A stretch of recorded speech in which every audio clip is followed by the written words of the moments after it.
Hello everyone, I know you watched this video to accompany you to sleep. So if you like this video, don't forget to like, comment, and subscribe. Also, don't forget to tell me where you are from and what time you watched this video. Let's jump straight into the story. Story 1. Conyers for 30 p.m., January 13th, 2010.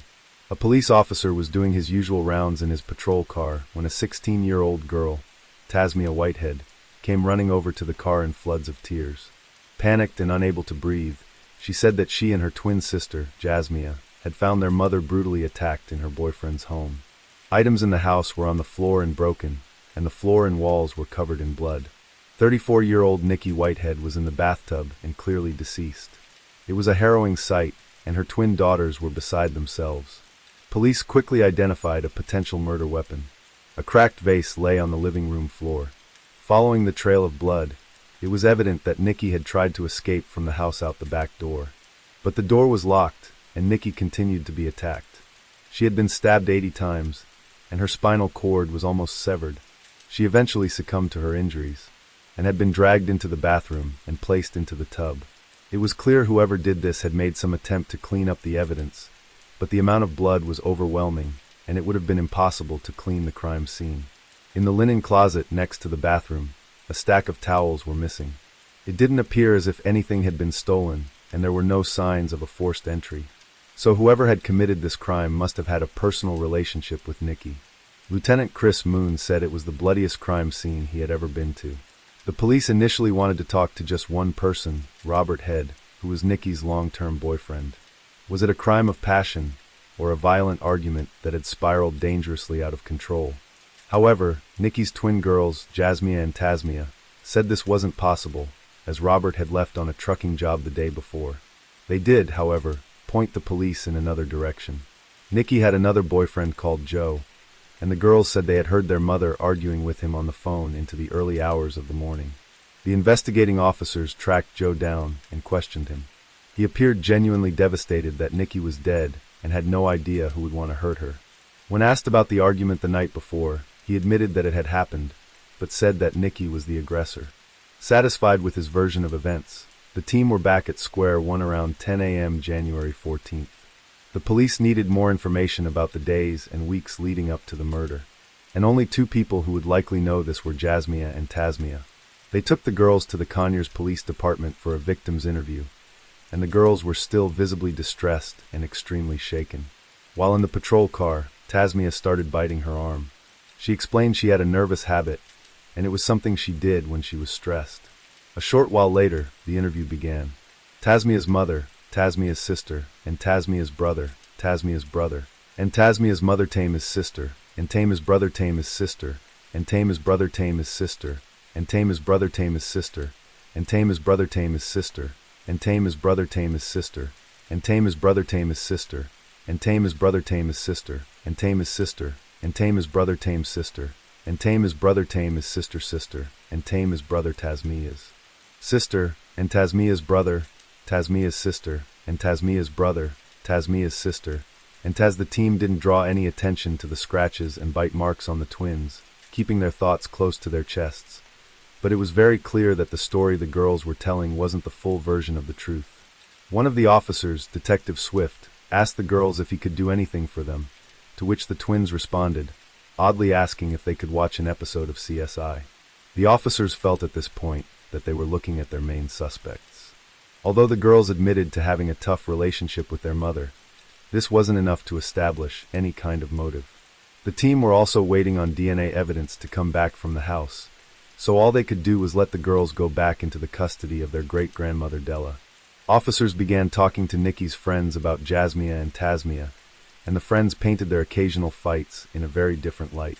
The officers quickly realized that the twins had very much downplayed how severe and volatile these fights could be, and a dysfunctional and disturbing picture began to emerge. Tasmia and Jasmia Whitehead had both been straight-A students, high achievers, and well-behaved young girls. They were talented in many things including dance, music, and sports, and they seemed to be on track for a great future, with dreams of going to the prestigious Harvard University. The twins' home lives were a lot more difficult.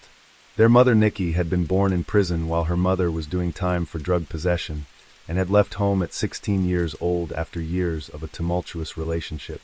She was living on the streets when she fell pregnant. The twins' father rejected Nikki and wanted nothing to do with the babies. Nikki gave birth when she was 18 and moved in with her grandmother, Della Frazier. The relationship between her and the twins was strained from the beginning, with her grandmother Della essentially raising them. Although Nikki was trying to better herself and be a working mother, Della said that Nikki just wasn't consistent in her children's lives and would come and go too often, partying and drinking. As Jasmia and Tasmia got older, they began to find their mother's attempts to discipline them hypocritical. However, in 2007, Nikki met 55-year-old Robert Head. They quickly hit it off, and he took on the role of provider for her and the twins. He had them move in with him shortly after. He lived in Bridal Ridge Walk, a safe, gated complex in a well-off area with little crime. This was a fresh start for Nikki and the girls, and it offered them a sense of stability. Robert was a long-distance truck driver and spent a lot of time away from home, leaving Nikki to look after the girls alone. This was something that friends and family said that Nikki struggled with, having never really done it alone before. The twins pushed back and fought against Nikki's discipline. One 9-9-1-1 call was made when Nikki realized 13-year-old Jasmia had snuck out of the house to meet her boyfriend. It was clear that Nikki was losing control. When Nikki asked for full custody of her 13-year-old girls, it was obvious that she and her daughters had a troubled and hostile relationship, often resulting in physical fights. The trio were in and out of counseling, and the girls would frequently appear in juvenile court. One fight in particular got really out of control. One evening, Nikki phoned a friend in a panic. She said that she had locked herself in the bathroom because the girls were trying to attack her. When the police arrived, Nikki showed the officers scratch marks and blood. Jasmia also had scratches on her body and claimed that her mother had started the fight. Shortly after this incident, in 2008, Della took back custody of Jasmia and Jasmia. On January 5, 2010, the now 16-year-old twins went back to live with Nikki. The girls protested, saying they didn't want to live with her, but the court ruled they needed to go on a 2-week trial period. And tragically, just 8 days later, Nikki would be found dead. For months would pass after Nikki's murder, and with everything seemingly going quiet, the twins were back at school keeping up their grades, as well as keeping a low profile. But in May of 2010, the evidence from the crime scene was finally back and analyzed, and it confirmed what the police had already suspected. The bite marks on the twins' bodies matched a plaster cast that had been made of Nikki's teeth. When Jasmia had been biting her own arm to pass it off as a stress-induced habit, it was actually her deliberately trying to leave new teeth marks over Nikki's.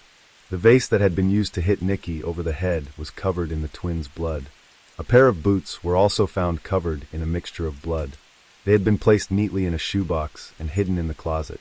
The stack of towels missing from the linen closet were also found, and they too were covered in blood in the washing machine.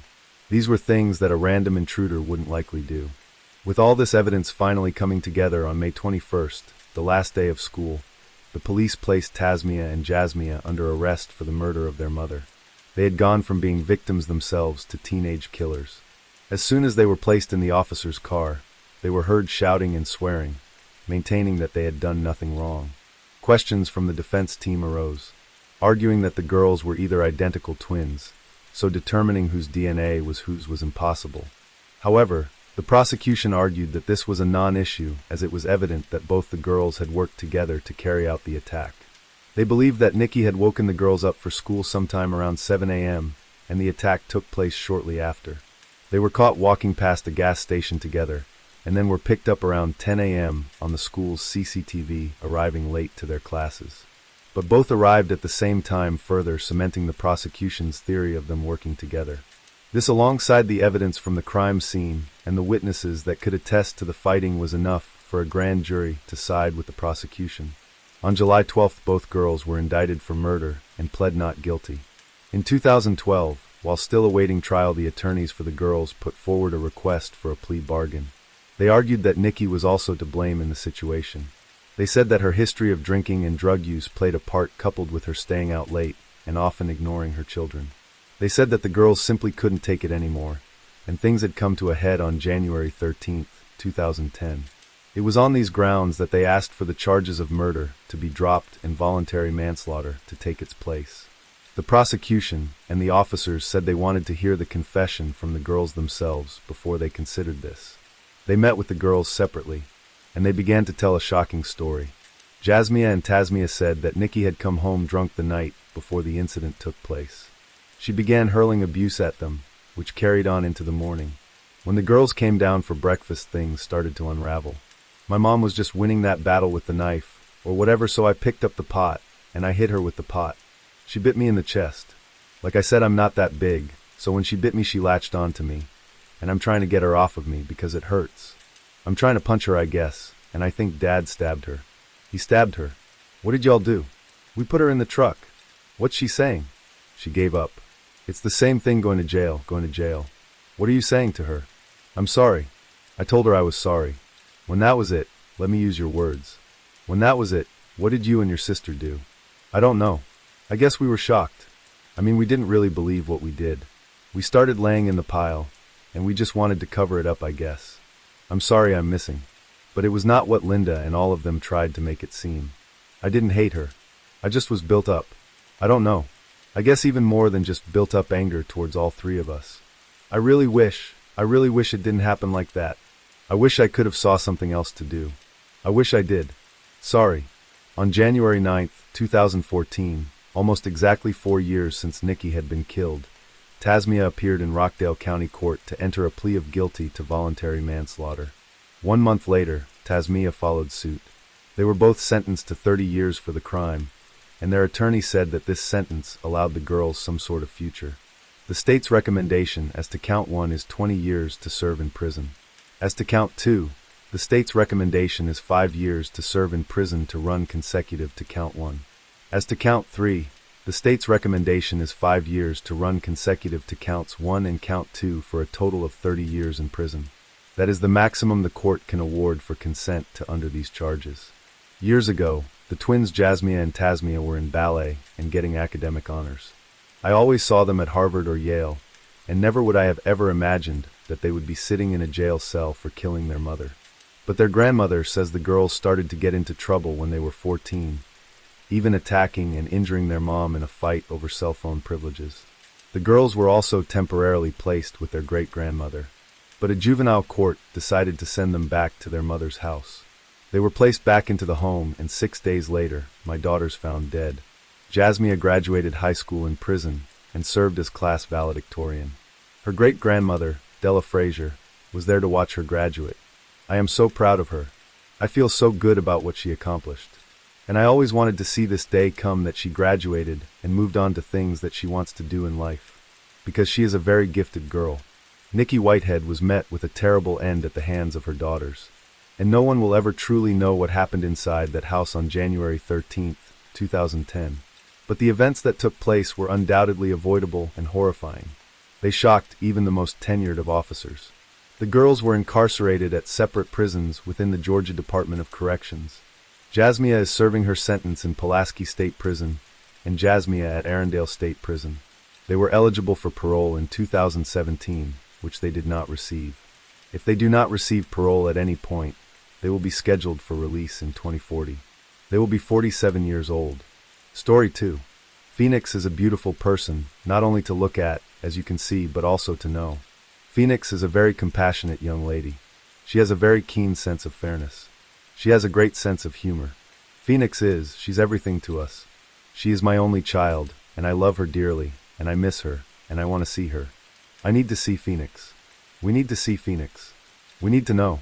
We need to know what has happened to Phoenix. Phoenix Lucille Colden was born Phoenix Reeves on May 23, 1988, to parents Goldia and Lawrence. Her father Lawrence adopted her soon after she was born, and her name was changed to Colden. She was born in California, but the family moved to an area of Spanish for Lawrence's job. She was an only child. Inquisitive, bright, and creative, Phoenix showed incredible talent and promise from a young age. The Coldens were a deeply spiritual and religious family, and Phoenix would attend church regularly, and she was also in the choir. Friends of Phoenix said she led a very disciplined life, and that her parents, although were loving and supportive, were also very strict with high expectations. Friends claimed that Phoenix had expressed a desire to break away from her sheltered life and experience everything that came with school and college. She had been mostly homeschooled from the 6th grade. She worked hard at all her studies and was a very high achiever. Her main passion, however, appeared to be music, where she excelled playing violin and piano. She was also a regional junior fencing champion. In 2007, she enrolled at the University of Missouri, and by this point had already moved out of the family home and into an apartment. Her parents signed the lease, believing she was moving in with a friend. Her parents also said that it was around this time that Phoenix started acting differently and began arguing with them frequently. However, this was a big change for Phoenix. She had gone from a relatively sheltered upbringing to a completely new and open world at university, which may have caused some tensions between her and her parents. What her parents didn't realize, however, was that Phoenix was in a relationship with someone named Michael B., and she was actually living in the apartment with him. Her mother said that although she visited the apartment regularly, there was nothing to indicate she had a secret live-in boyfriend. Her friends speculated she may have felt this was the only way she could see Michael B., and she had to keep it a total secret. When Goldia found out about the relationship, she said that Michael B. was not someone she would have approved of her daughter dating. Phoenix began to miss her college classes, which culminated in her failing to register for her 4th semester, another fact her parents and friends would not find out about for a long time. During the early months of 2011, it is said that Phoenix began taking money from the family safe. The money was in saving bonds, and although it was Phoenix's money, was in her mother's name. A total of around $2,500 was taken, and where the money ended up remains a mystery. In May of 2011, she moved back into the family home. Her mother said this was purely down to finances. Phoenix was able to study at university and stay at home, and this was far more cost-effective than her parents paying out for an apartment. Little did Goldia know, but Phoenix was not attending university at this time. When she returned from college, everyone who knew Phoenix described her as a totally different person. Her friends said that she had started experimenting with drugs, arguing with her parents more, and pushing people away. Her best friend and neighbor Akira commented that she wasn't the friend she once knew. She said she seemed paranoid, irritable, and erratic, and she was convinced that she was being followed. During a brief and trivial argument with Akira, Phoenix pulled a knife and brandished it at her. She kept this 10-inch blade down the side of her car door, with no explanation as to why. Although the pair would move past the fight, Akira could tell that something was very wrong, and no one could seemingly get to the bottom of it. Phoenix would often sit in her car for long periods of time, spending hours on her phone, and her mother began to wonder why she needed even more privacy than that of her own room in her own house. It was later discovered that Phoenix had 2 phones. One was on a family plan, and one she was seemingly paying for herself. It seemed that Phoenix's life was far more complex and complicated than anyone had realized. December 18th, 2011 would start as any other day in the Colden household. Phoenix and her mom attended the Sunday church service at 11 a.m., where Phoenix played in the bell choir.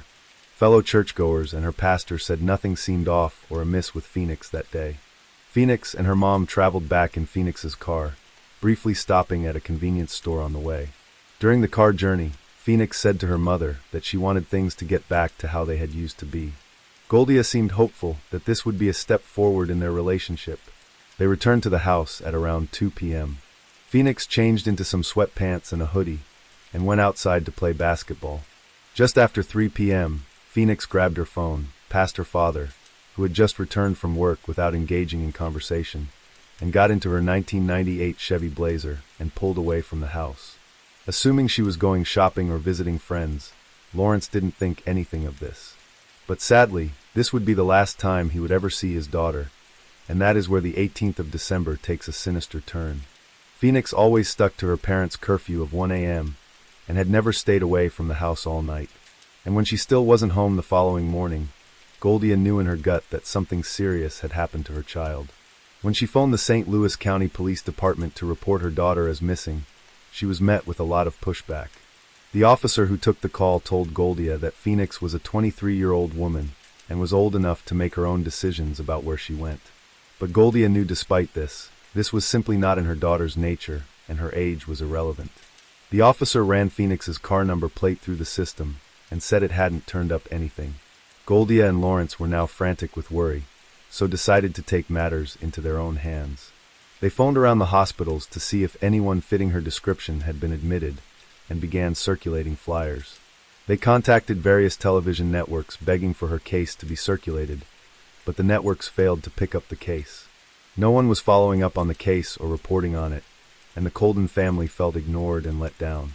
Valuable time was being lost, and Phoenix's family were working incredibly hard to keep the case in people's minds, trying to make up for the lack of coverage and interest in it. About 2 weeks later, her parents finally located her car. It was sitting impounded in a tow yard, having been there since the day she disappeared. The car was discovered just a 25-minute drive away from her home at 5:30 p.m. This was around 3 hours after Phoenix had left her house. The car had been impounded less than an hour after it was found. Goldia and Lawrence Colden, the parents of missing Phoenix Colden. You called police and you told them my daughter is gone, and this is the car she was last seen in. What's your reaction to the fact that cops impounded that car very quickly, but didn't make the connection that the car they were looking for was in their impound lot for I don't know how long days? We reported our daughter missing the following day, which would be the 19th. We didn't find that car for 2 weeks. It was in the impound lot, and only through the diligence of a close friend did we find that car. In 2018, the network Oxygen looked into Phoenix Colden's case. Investigative reporter Chandria Thomas and retired police chief Joseph Delia headed the investigation and began uncovering more information. Chandria Thomas was actually a huge reason that Phoenix's case was brought to the media's attention, and she fought hard to keep it there too. Joe and Chandria looked into the state that Phoenix's car was found in. There have been many conflicting stories surrounding the car since the start of the search for Phoenix. It was originally reported to have been found on the side of the road. The engine was still running, the keys were in the ignition, and the driver's side door was open. Phoenix's shoes and purse were also in the car. Chandria and Joe met with Officer Perry, who initially found the car and told them that the doors were closed. No key was in the ignition, and apart from a few random miscellaneous items, there had been nothing of interest inside the vehicle. He said it looked like the car had simply been pulled over and parked, almost as if someone had run out of fuel. When Officer Perry ran the license plate through the system, it did not flag up as stolen or suspicious, and thus it was towed off. The reason this may not have flagged up was that the car was now in a different area that had a separate police department, meaning any connections to the missing Phoenix and Spanish Lake would likely not have been made. At the time the car was found, Phoenix was not yet listed as a missing person either. One thing that was determined about the car was that the only DNA found inside belonged to Phoenix and her parents. The location of her car rang alarm bells with Goldia. It was in a derelict, rundown, and dangerous area of East St. Louis, known for crime and drugs, and her mother said she would have had no business being in that part of town. Had the car been stolen, driven there and dumped? Had she driven it there herself and left it? Or had she been snatched from inside the car? More evidence was garnered from the 2018 review of the case regarding her phone records. On December 17th, just a day before she was last seen, she made a total of 10 phone calls to her secret boyfriend, Michael B., using the phone on her family plan. That final call was 116 minutes long.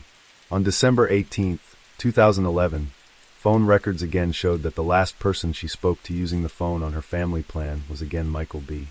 This call was made at 1:46 p.m. and lasted just 1 minute.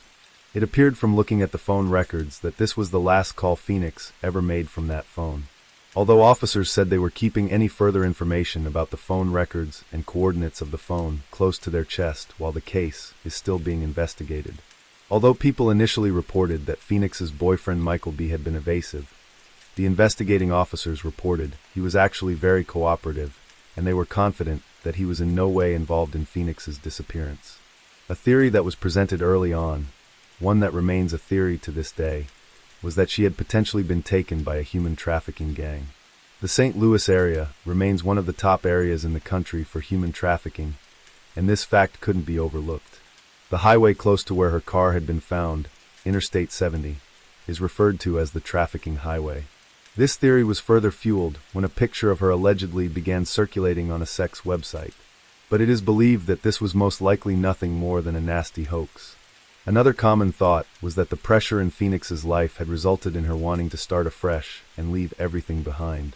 Her best friend Akira said that Phoenix had told her she had wanted to pack her things and leave. But to where? Phoenix never said. The theory that she may have ran away has always been disputed by her family. Akira would also claim that Phoenix was secretly seeing another man alongside Michael B. His name was also Mike, and he was referred to as Cellphone Mike. Akira believed this new relationship was most likely the reason for the second phone. One of Cellphone Mike's ex-girlfriends was interviewed, and she said that Mike had been violent with her during their relationship, resulting in her filing a restraining order against him. She alleged that Mike had taken an interest in Phoenix's case, and would often look it up online. When she asked him about Phoenix, he replied, "It remains unknown if he had any involvement in Phoenix Colden's disappearance, or if he was just making a speculative, albeit crass, comment." In a now infamous and haunting video, Phoenix films herself as she sits in the car. The full video has never been released, but Chandria Thomas and Joe Delia looked into it closely during their investigation. They took the video to an audio engineer to get a full and clear understanding of what it was Phoenix had said. She asks God to help her accept the things she cannot change, and she goes on to say, the video was recorded just 1 month before she disappeared. In March 2014, a reported sighting of Phoenix came in. One of Phoenix's friends from church was getting ready to fly back from Vegas, and all the passengers were boarding the plane. As she sat down, she says Phoenix walked past her in the aisle with a group of women and 2 older men. Her friend said she called out her name when the lady turned around and looked at her. She said her friend noted that the women all looked similar to Phoenix, and the man appeared to be around 10 years older than the women. When she got off the plane, she ran straight to the service desk and reported that she had seen the missing person. Although the police quickly began searching the area, no trace of the woman in question was ever found. Her friend said on a scale of 1 to 10 of how confident she was that it was Phoenix Colden, she was a definite 9. Many tips came in that would lead the family and police nowhere.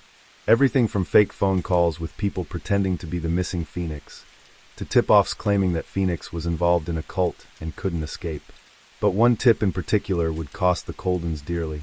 A man provided seemingly credible information about Phoenix's whereabouts, and Goldier and Lawrence spent their remaining savings on a private investigator to follow up on this lead. The lead turned out to be nothing more than a cruel hoax. Goldier and Lawrence had reached their financial limits and were forced to make a quick sale on their home. They had to move out of the area and the family home that they had loved so much. During the 2018 look into Phoenix's case, Chandria Thomas and Joe Delia found that Phoenix had 2 birth certificates, one under Phoenix Colden and one under Phoenix Reeves. A private investigator looked into the certificate under the name of Reeves and found that there was actually a Phoenix Reeves. This Phoenix Reeves had no social security number and no associated birth date. The only thing that linked with that name was an address that was listed as being occupied between the dates of January 2012 and June 2012. Before January, this Phoenix Reeves did not exist, and this person would cease to exist after June of that year. The person living in the house at the time of the 2018 investigation said she had been the sole occupier of that house since 2002, and no one by the name of Phoenix had ever lived there. Although eerie and a most definitely interesting lead, it appeared that this was nothing more than a strange coincidence. One thing that is for certain is that since Phoenix disappeared, no money has been taken from her bank accounts. No forms of identification have been renewed, and her digital footprint is non-existent. Everything seemed to stop on December 18, 2011. Therefore, the possibility of this case ultimately being a homicide has never been ruled out. What happened to 23-year-old Phoenix Colden on December 18, 2011 remains a total mystery, and no trace of her has ever been found.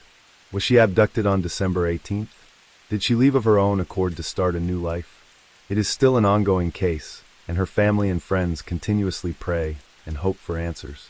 Her parents believe that she is still alive and being held somewhere against her will.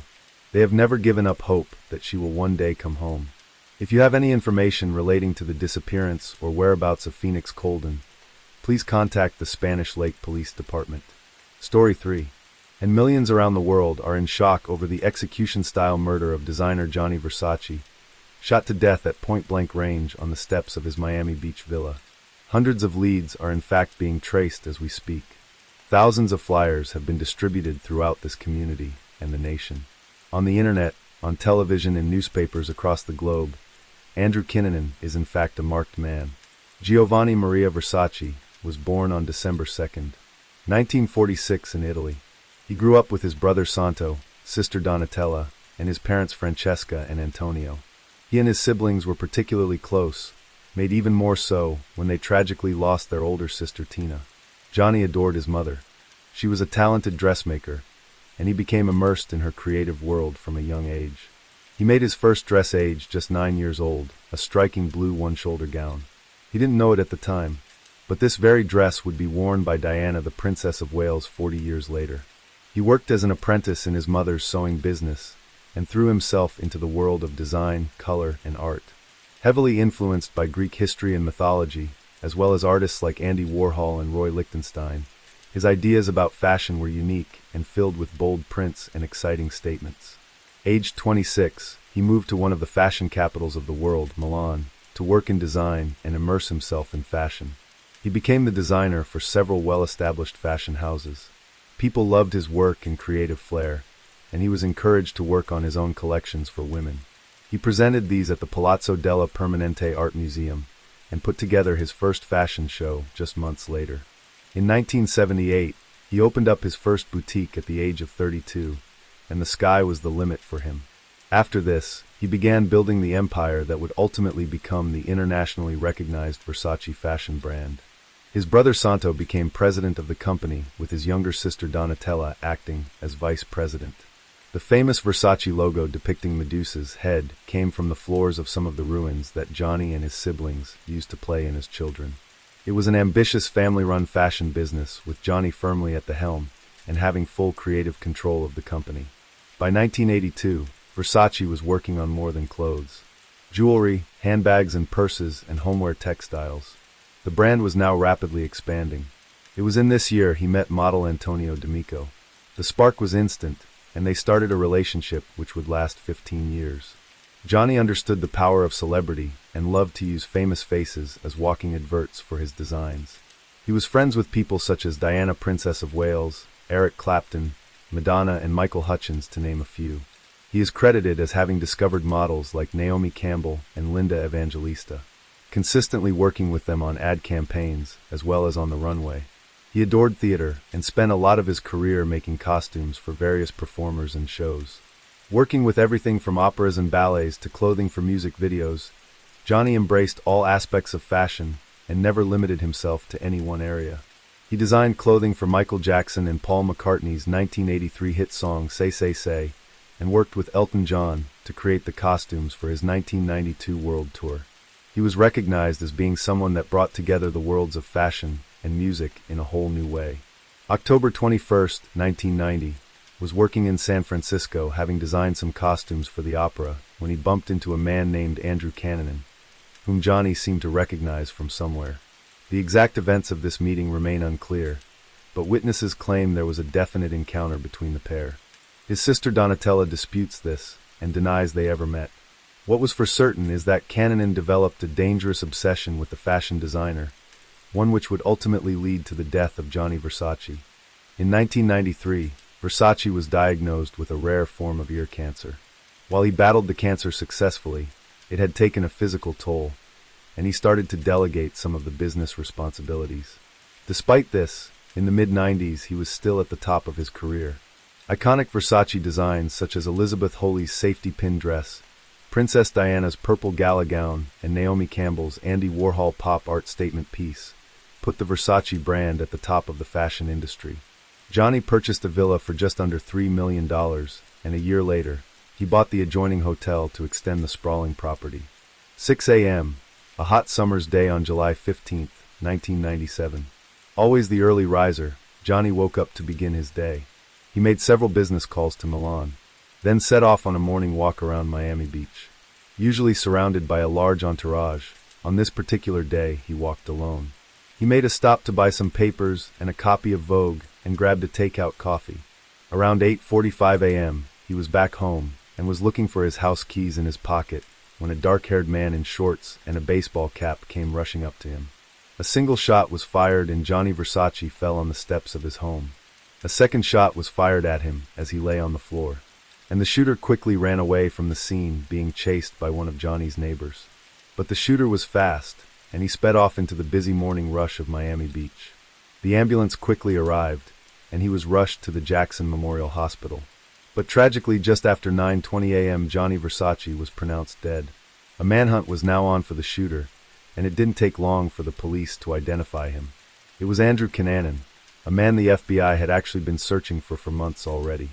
Nanan was a serial killer who adopted different looks and names to carry out a string of brutal murders across a 3-month period. He had moved to the Miami Beach area a couple of months before with his next victim in mind. Nanan was noted as being a prolific and compulsive liar throughout his life, forever exaggerating events and fabricating stories. His childhood was undoubtedly troubled, and it is thought that he had undiagnosed personality disorders. In 1988, when Nanan was 19, his stockbroker father abandoned the family and moved to the Philippines to avoid being arrested for embezzlement. That same year his mother, who was deeply religious, discovered Cunanan was gay, and this sparked a terrible argument in which he threw his mother against the wall, dislocating her shoulder. Cunanan was obsessed with living a lavish lifestyle and began dating wealthy older men to help fund his dreams. He was also dealing opioids and cocaine, as well as abusing painkillers, methamphetamine, and alcohol himself. He never settled in any one place and often upped and left, creating a new identity as he did so. He had huge financial troubles with large amounts of debt across multiple credit cards, and he used his relationships with wealthy men as a way of supporting himself and the upkeep of his fake lifestyle. His first victim was 28-year-old Jeffrey Trail, whom he murdered in Minneapolis in April of 1997. Trail and Cunanan briefly dated, and when an argument with Trail ensued, Cunanan stole his gun and took it to an apartment belonging to David Madsen. David Madsen was also an ex-lover, and Cunanan became jealous and paranoid over Madsen and Trail's friendship. Cunanan phoned Jeffrey Trail from Madsen's apartment telling him he had his gun. When Trail arrived, Cunanan beat Trail to death with a hammer in front of David Madsen, and then fled with Madsen across the state. Just 2 days later, co-workers found Trail's body rolled up in a rug behind the sofa. A duffel bag nearby gave police their first lead. On May 2nd, witnesses saw Madsen and Cunanan driving and eating lunch together, just north of Minneapolis. David Madsen's body was discovered a day later, near a lake in Rush City, Minnesota. He had been shot with the gun Cunanan had stolen from Jeffrey Trail. Although police initially suspected that David Madsen may have been involved with the murder of Jeffrey Trail, it became obvious that he was being held hostage by Cunanan. Just a day later, and after fleeing to Illinois, he found his third victim, 72-year-old real estate tycoon Lee Miglin. It remains unclear how they met, but police don't believe it was a random attack. Cunanan bound Miglin's hands and feet and wrapped his head with duct tape. He proceeded to stab him more than 20 times with a screwdriver, as well as slitting his throat with a hacksaw. He then stole his green Lexus LS sedan and took off. When police realized that Miglin's car had been stolen, they also found David Madsen's red Jeep parked on the same street. The Jeep had a car phone inside, and using evidence from the phone they began to piece together a timeline of events and locations. Cunanan had also been picked up on CCTV with David Madsen as they left the apartment building where Jeffrey Trail had died, and police knew that this was their only suspect. In New Jersey on May 9th, Cunanan shot dead a cemetery caretaker, William Reese, a kind and loving family man who was dedicated to his job. Reese was killed completely at random. Police speculated that he was shot purely because Nanan wanted to steal his red Chevrolet pickup truck. When police arrived on scene, they noted that the same gun had been used, and they knew instantly it was Nanan. On May 12th, he checked into the Normandy Plaza Hotel in Miami Beach, paying a month in advance in cash. Living in Miami until the middle of July, he remained undetected and unnoticed. With the police having no luck in locating him, Andrew Nanan was added onto the FBI's 10 most wanted fugitives list. He had killed 4 people in 12 days, and there seemed no end to his rampage. Posters of his many looks and names were printed and put up everywhere. Nanan was so confident he wouldn't get caught. He pawned a gold chain he had stolen from one of his victims in a nearby shop. He filled out the form with his real name and current address, even showing his ID and leaving a thumbprint on the document. As required by law, a copy of this document was given to the police, but for whatever reason nobody picked up on this, and his name, quite literally, went to the bottom of the pile. On July 14th, Cunanan left the hotel. He spent a night on the town visiting local bars, and even telling someone on the dance floor that he was a serial killer, playing it off as a joke. Early morning July 15th, he headed to Johnny Versace's residence armed with the same gun he had stolen and waited for the fashion icon to emerge. He fled to hide out on a houseboat about 2 miles away from Johnny's house. When the police discovered William Reese's truck in a parking garage near Versace's house, it was filled with Conanon's clothes and newspaper articles of the murders he had committed. It was clear that he relished the notoriety. Police suspected he was in the houseboat for several days. Conanon knew the police were closing in on him, and he was now the most wanted man in America. Over 1,000 agents were looking for him, and it was one of the biggest manhunts in history. On July 23rd, a caretaker stopped by to check up on the empty houseboat, not knowing this was the boat concealing the fugitive. When he found him inside, he ran and phoned the police immediately. He heard a gunshot from inside and reported to police that he had found Conanon and a shot had been fired. A SWAT team responded within minutes and waited outside watching the boat for almost 2 hours. We have more of our continuing live coverage of the possible sighting of serial killer or suspected serial killer Andrew Conanon in Miami. And let's go to the Satellite Center. Brendan Keith standing by with the very latest. Brendan, now we have more live pictures just into eyewitness news. We're going to go to those pictures now. They show the scene here in the Miami Beach area.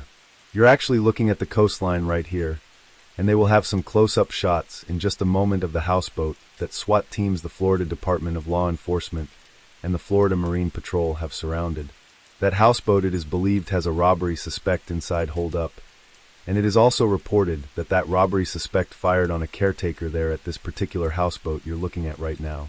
Once again, the police have this entire block cordoned off.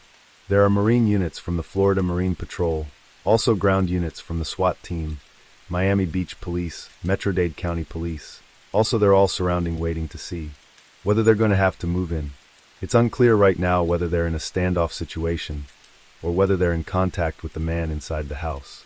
The media were out in force as well, filming the events live as they unfolded. There was no reaction from Conanon, so the SWAT team threw tear gas onto the boat and stormed it. They found Conanon's body on the bed upstairs in the master bedroom. He had shot himself. He left no suicide notes and no explanation for anything he had done. Andrew Conanon's rampage was a vicious and brutal one, and the residents of Miami breathed a sigh of relief when it was all over. Conanon left a trail of destruction behind him, and the police will never know the full extent of the events that took place over the previous months, possibly even dating back earlier. His father, Modesto, was eventually tracked down to his hideout in the Philippines, but had nothing to say. Around 2,000 people attended Johnny's memorial in Milan. An amount of lives he had touched with his talents and warm personality was clear for all to see. Some of his stores dressed their mannequins in black to mourn his passing, and Versace's work was honored by a posthumous exhibit at the Costume Institute of the Metropolitan Museum of Art in New York City. From his humble beginnings, Versace created a fashion empire. It is now one of the most recognized names in the world. Capri Holdings, formerly known as Michael Kors Holdings Limited, acquired the Versace brand in 2018 for just over $2 billion. Donatella and Santo Versace are still heavily involved in the company, with Donatella as artistic director and Santo as chairman and president. The CEO is now Jonathan Ackroyd. Gianni Versace was a gifted and creative visionary who changed the course of fashion and design. He argued against the fashion norms and carved out a new path for designers to follow for years to come. His work was undoubtedly iconic, and his place in history can never be overlooked, and he will surely never be forgotten. Story 4. Right? Listen very carefully to what I've got to say to you now. You are under arrest for the murder of Leslie Susan Molsey between 12 noon on Sunday, October 5th, 1975 and 6:45 a.m. on Wednesday, October 8th, 1975. October 8th, 1975, the body of a little girl is found by the side of a remote road. She's lying in the grass face down in the mud. She has been subjected to a horrifying sexual assault, and has been stabbed a shocking 12 times with one of the stab wounds piercing her heart. What had started as a missing child investigation had now become a major murder inquiry. Little do people know at the time is that it will lead to one of the most appalling miscarriages of justice in British criminal history. At around lunchtime on October 5th, 1975, 11-year-old Leslie Molsey was asked to go to the shop by her mother. The family used a rotor to ensure that all children did chores, and children in the area were often trusted to run small errands for their parents. They lived on Delamere Road in Rochdale, Greater Manchester. 11-year-old Leslie lived with her mother April, Danny her stepfather, and her 2 sisters. Life for Leslie, often called Lel by her mother, hadn't always been easy. She had been born with a congenital cardiac condition, and an operation to correct this at the age of 3 had left her frail, with a reduced mental level for her age. She was told by her mother to go and buy some bread and air freshener from a nearby shop located on Ansdale Road, and in her blue raincoat little Leslie set off. She was spotted walking on the secluded Steeps Lane. Then she vanished. When Leslie failed to return home, quickly April became concerned and sent her siblings out to see if they could find her, and Danny soon joined in the search too. The family looked everywhere they could think of, but Leslie couldn't be found, and there was no evidence that she had made it to the shops. At 3 p.m., and with no trace of her anywhere, the family frantically contacted Rochdale police. Investigators quickly mobilized and formed a search. They checked the town and local area, interviewing people and looking everywhere to try and find the vulnerable young girl. While the police were searching for Leslie, 4 girls aged 12, 13, 16, and 18 came forward to the police. They told officers that a man had exposed himself to them the day before Leslie had gone missing. With a missing child, these 4 girls now saying this, the police quickly pursued the lead. He was soon identified as 23-year-old Stefan Kisko. Stefan was a local tax clerk. His parents had emigrated to the UK from Eastern Europe following the end of the Second World War. Outside of his mother and aunt, he didn't have a social life. His father had suffered a heart attack 5 years before, and he had died at Stefan's feet. He also had learning difficulties, meaning he had the mental age of around 12 years old. Despite him never having been in trouble with the law, the police quickly determined that he was the man they were looking for. With his poor social skills, his odd habits including writing down registration plates of cars that annoyed him, and with the testimony of the 4 girls saying he had exposed himself, the police were determined to prove that he was their man. Just 3 days after Leslie had vanished, the worst fears of everyone were realized. Her little body was found by the side of a road. She had been brutally attacked and stabbed to death in a horrifying frenzied attack. Her appalling death left the local community in shock. It made headlines around the country and left her family utterly devastated. On the 21st of December, 1975, Stefan Kisko was arrested on suspicion of murder. He was intensely questioned, with his story being picked apart by the police. After 3 days, he confessed. On Christmas Eve 1975, Stefan Kisko was charged with the murder of 11-year-old Leslie Molseed. Not long after, Stefan retracted his confession in the presence of a solicitor, but this made no difference. His trial began in Leeds in July of 1976, and Stefan's defense lawyer was David Waddington. David Waddington was a successful lawyer and member of the Queen's Counsel. Stefan again repeated that he hadn't killed Leslie, and that his confession was false. When asked why he had admitted it, he replied, "I started to tell these lies, and they seemed to please them, and the pressure was off as far as I was concerned. I thought if I admitted what I did to police, they would check out what I said, find it untrue, and would then let me go." On the 21st of July, 1976, the jury returned after 5.5 hours of deliberation. Stefan Kisko was found guilty by a 10-2 majority. The judge sentenced him to life in prison for the murder of Leslie Molseed. The girls who had come forward saying he had exposed himself were praised by the judge for their bravery and honesty in telling the court their story. The officers were also praised by the judge for their great skill in bringing to justice the person responsible for this dreadful crime, adding, "I would like all the officers responsible for the result to be specially commended," and these observations conveyed to the chief constable. The mother of one of the girls said that Stefan should have been arrested sooner and called for him to be hanged. She said children are a lot safer now this monster has been put away. Kisko was soon transferred to Wakefield Prison. As he was now not only a convicted sex offender but a child killer, he had to be placed on a Rule 43 to protect him from other inmates. 3 years later, Stefan launched an appeal, but this was dismissed. Lord Justice Bridge said, "We can find no grounds whatsoever to condemn the jury's verdict of murder as in any way unsafe or unsatisfactory. The appeal is dismissed." While in prison, Stefan was attacked by fellow inmates. One of these incidents left him needing stitches. As his mental health started to deteriorate, he developed schizophrenia and began to suffer from delusions. His protestations of innocence were labeled as a symptom of his delusions. He was moved from prison to prison, but in 1991 he was admitted to Ashworth Hospital after 6 months of delay for treatment of his declining mental health. Stefan's mother, Charlotte, fought tirelessly to have the case reopened. She was adamant that he hadn't murdered Leslie Molseed and that he had confessed under duress. She took it to her local MP Cyril Smith, but he ignored her pleas for assistance in reopening Stefan's case. She was also stonewalled by Prime Minister James Callaghan and his successor Margaret Thatcher. In 1984, she contacted the human rights organization Justice, who examined miscarriages of justice, and in 1987, she was put in contact with solicitor Campbell Malone. Malone agreed to take on Stefan's case. He consorted with Philip Clegg, who had served as junior defense counsel under Waddington. In Stefan's original trial, Clegg had expressed the doubts he had at the time about Stefan's confession and subsequent conviction, and the pair worked together for the next 2 years on a petition for the Home Secretary. The final draft was ready to send to the Home Secretary on October 26, 1989. Coincidentally, that same day, David Waddington was appointed to that very position. He would resign in 1990 in order to take up peerage and become leader of the House of Lords. He was replaced by Kenneth Baker. It would be 16 months before a police investigation into the trial would begin.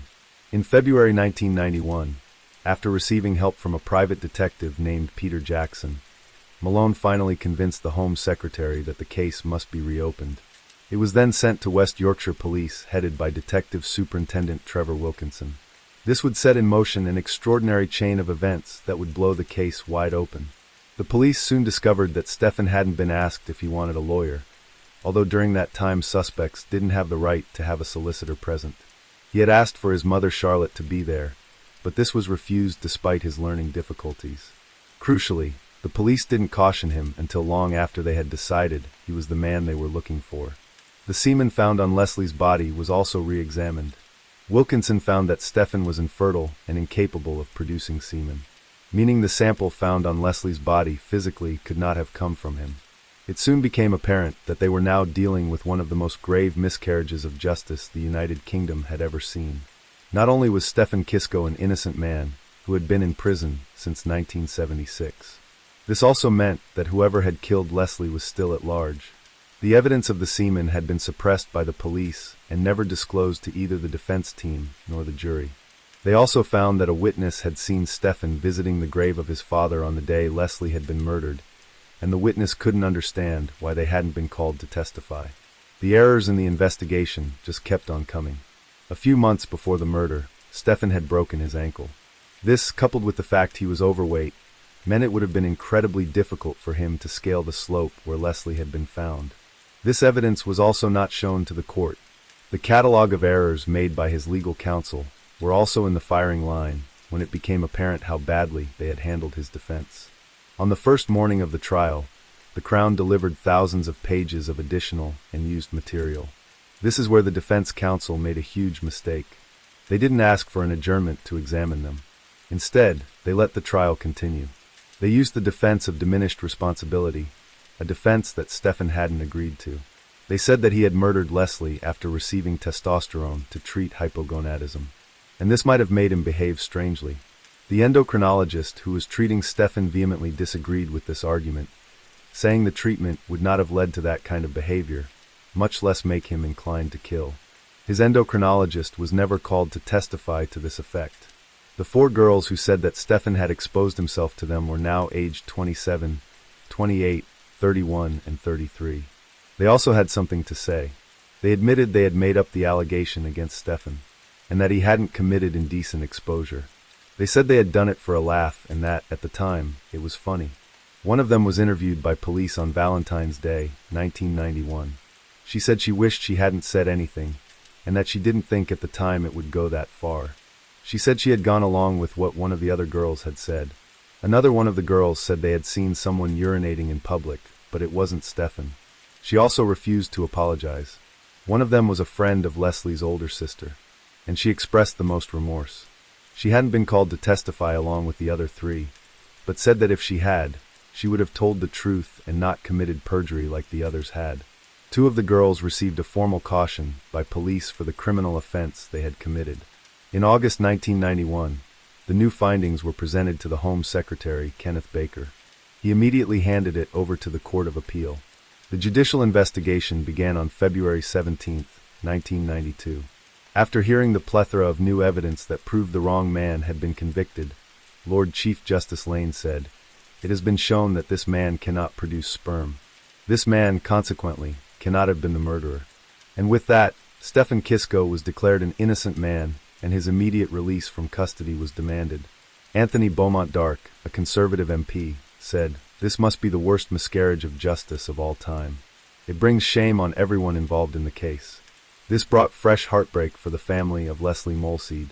Not only did they now have to contend with the fact that an innocent man had gone to prison, but that Leslie's murderer was still out there. During the original trial, they had demanded that Stephen be publicly hanged, and Leslie's father, Frederick Anderson, had shouted a torrent of abuse at Charlotte Kishko after her son had been convicted. After Stephen was proven innocent, the Molseed family publicly apologized for what they had said. Lord Lane himself, Ronald Outeridge, the forensic scientist who had worked on the case, and the prosecution barrister Peter Taylor, all offered no apology, nor did any of them express any words of remorse or regret for what had happened. The original trial judge, Hugh Park, said that while he was sorry for what had happened to Stephen, he was not sorry for how he had handled the trial. The police admitted that they had been wrong, but tried to justify the action taken in 1975. All David Waddington said was that had all the evidence been available to him in 1976, the case would have taken a different course. Stephen required further psychiatric treatment until April 1992. He was then released. He had spent more than 16 years in custody. The hunt was now on to find the real killer of Leslie Molseed. The first problem was that in 1985, when with Stephen in prison and the case being closed, the clothes belonging to Leslie that had been taken from the crime scene had been destroyed. Fortunately, the strips used to remove fibers from Leslie's clothes had been kept. In 1997, a former detective wrote a book about the murder of Leslie Molseed and named Raymond Hewlett as the man who had most likely taken her life. Hewlett had served with the Scots Guards before becoming a fairground worker. It was after this that he committed a string of appalling sexual assaults. He was sent to prison in 1972 after using paint thinner on a cloth to incapacitate a 12-year-old girl before attacking her on the moors close to his home in Todmurton. Fortunately, she was able to escape. Just 6 years later, another girl was attacked after he pointed a gun at her back, but thankfully she too was able to get away. He was sentenced to 4 years in prison for that offense. Despite 2 stints in prison, in 1988 he committed another attack against a newspaper delivery girl. He was jailed once again. After this came to light, the family of Leslie Molseed campaigned in Todmurton, where he'd lived. They gave out flyers and demanded justice for Leslie. The samples from Leslie's clothes were sent to the Forensic Services Lab in Wetherby, West Yorkshire. After tests, they were able to extract a profile. And finally, in 1999, they had the full DNA profile of Leslie Molseed's killer, but he wasn't on the National DNA Database. In 2003, DNA profiling was introduced, and this meant the police could check Hewlett's DNA against that of the samples from the crime scene. It came back as no match. The DNA wasn't Raymond Hewlett's. The police were back at square one. Alongside Raymond Hewlett, another suspect who was soon ruled out was Michael Horgan, who also had a criminal record involving horrific child abuse. In 2001, the News of the World newspaper ran an article saying that they had discovered evidence that Raymond Hewlett, Michael Horgan, a third man, were potentially involved in Leslie's death. This was prior to the DNA profiling result. They alleged that Horgan had groomed Leslie in the weeks leading up to her being murdered. This, like all the other stories, would go nowhere, as despite their horrendous criminal convictions, the men had nothing to do with the death of Leslie Molseed. It is worth noting that following a lengthy inquiry, known as the Leveson Inquiry into the culture, tactics, and ethics of the British press, the News of the World newspaper was shut down in 2011 after a plethora of journalistic malpractice and phone hacking scandals were uncovered. In November 2006, the news came that people had waited more than 30 years to hear. The police had arrested a man after having a direct hit with the DNA taken from the scene. The suspect had provided a DNA sample after being arrested in connection with another sex attack the previous year. And while he wasn't charged with that offense, when they had ran it through the DNA database, it came back as a direct match to a sample found on Leslie's body. The suspect was named as 53-year-old Ronald Castray. I have no knowledge. I've certainly never met a state girl or any member of her family. I have no knowledge as to how he come to, say, a sample of my DNA found at that place, especially after 30 years. Castray was originally from the Turfill estate in Rochdale, and had worked as a taxi driver before becoming a comic book dealer. His dreadful reputation preceded him. He was heavily disliked by his neighbors, who said he had an extremely nasty temper. He had an abusive relationship with his wife, and the marriage had ended in divorce in 1997. They shared 2 children, and 2 weeks before Leslie had been murdered, his wife had given birth to a baby that wasn't his. On the day of the murder, she had gone back into hospital, leaving him alone at home. When the police looked into Castor's background, they found a disturbing history of convictions. In 1973, he abducted and sexually assaulted a 9-year-old girl. He was charged £50 for the offenses of incitement to commit gross indecency and indecent assault. 3 years later, he was convicted again of indecently assaulting a 7-year-old boy. He was told to pay a fine of £50. Ronald Castry was subsequently charged with the murder of Leslie Molseed. He appeared in court on November 7, 2006, and was remanded in custody.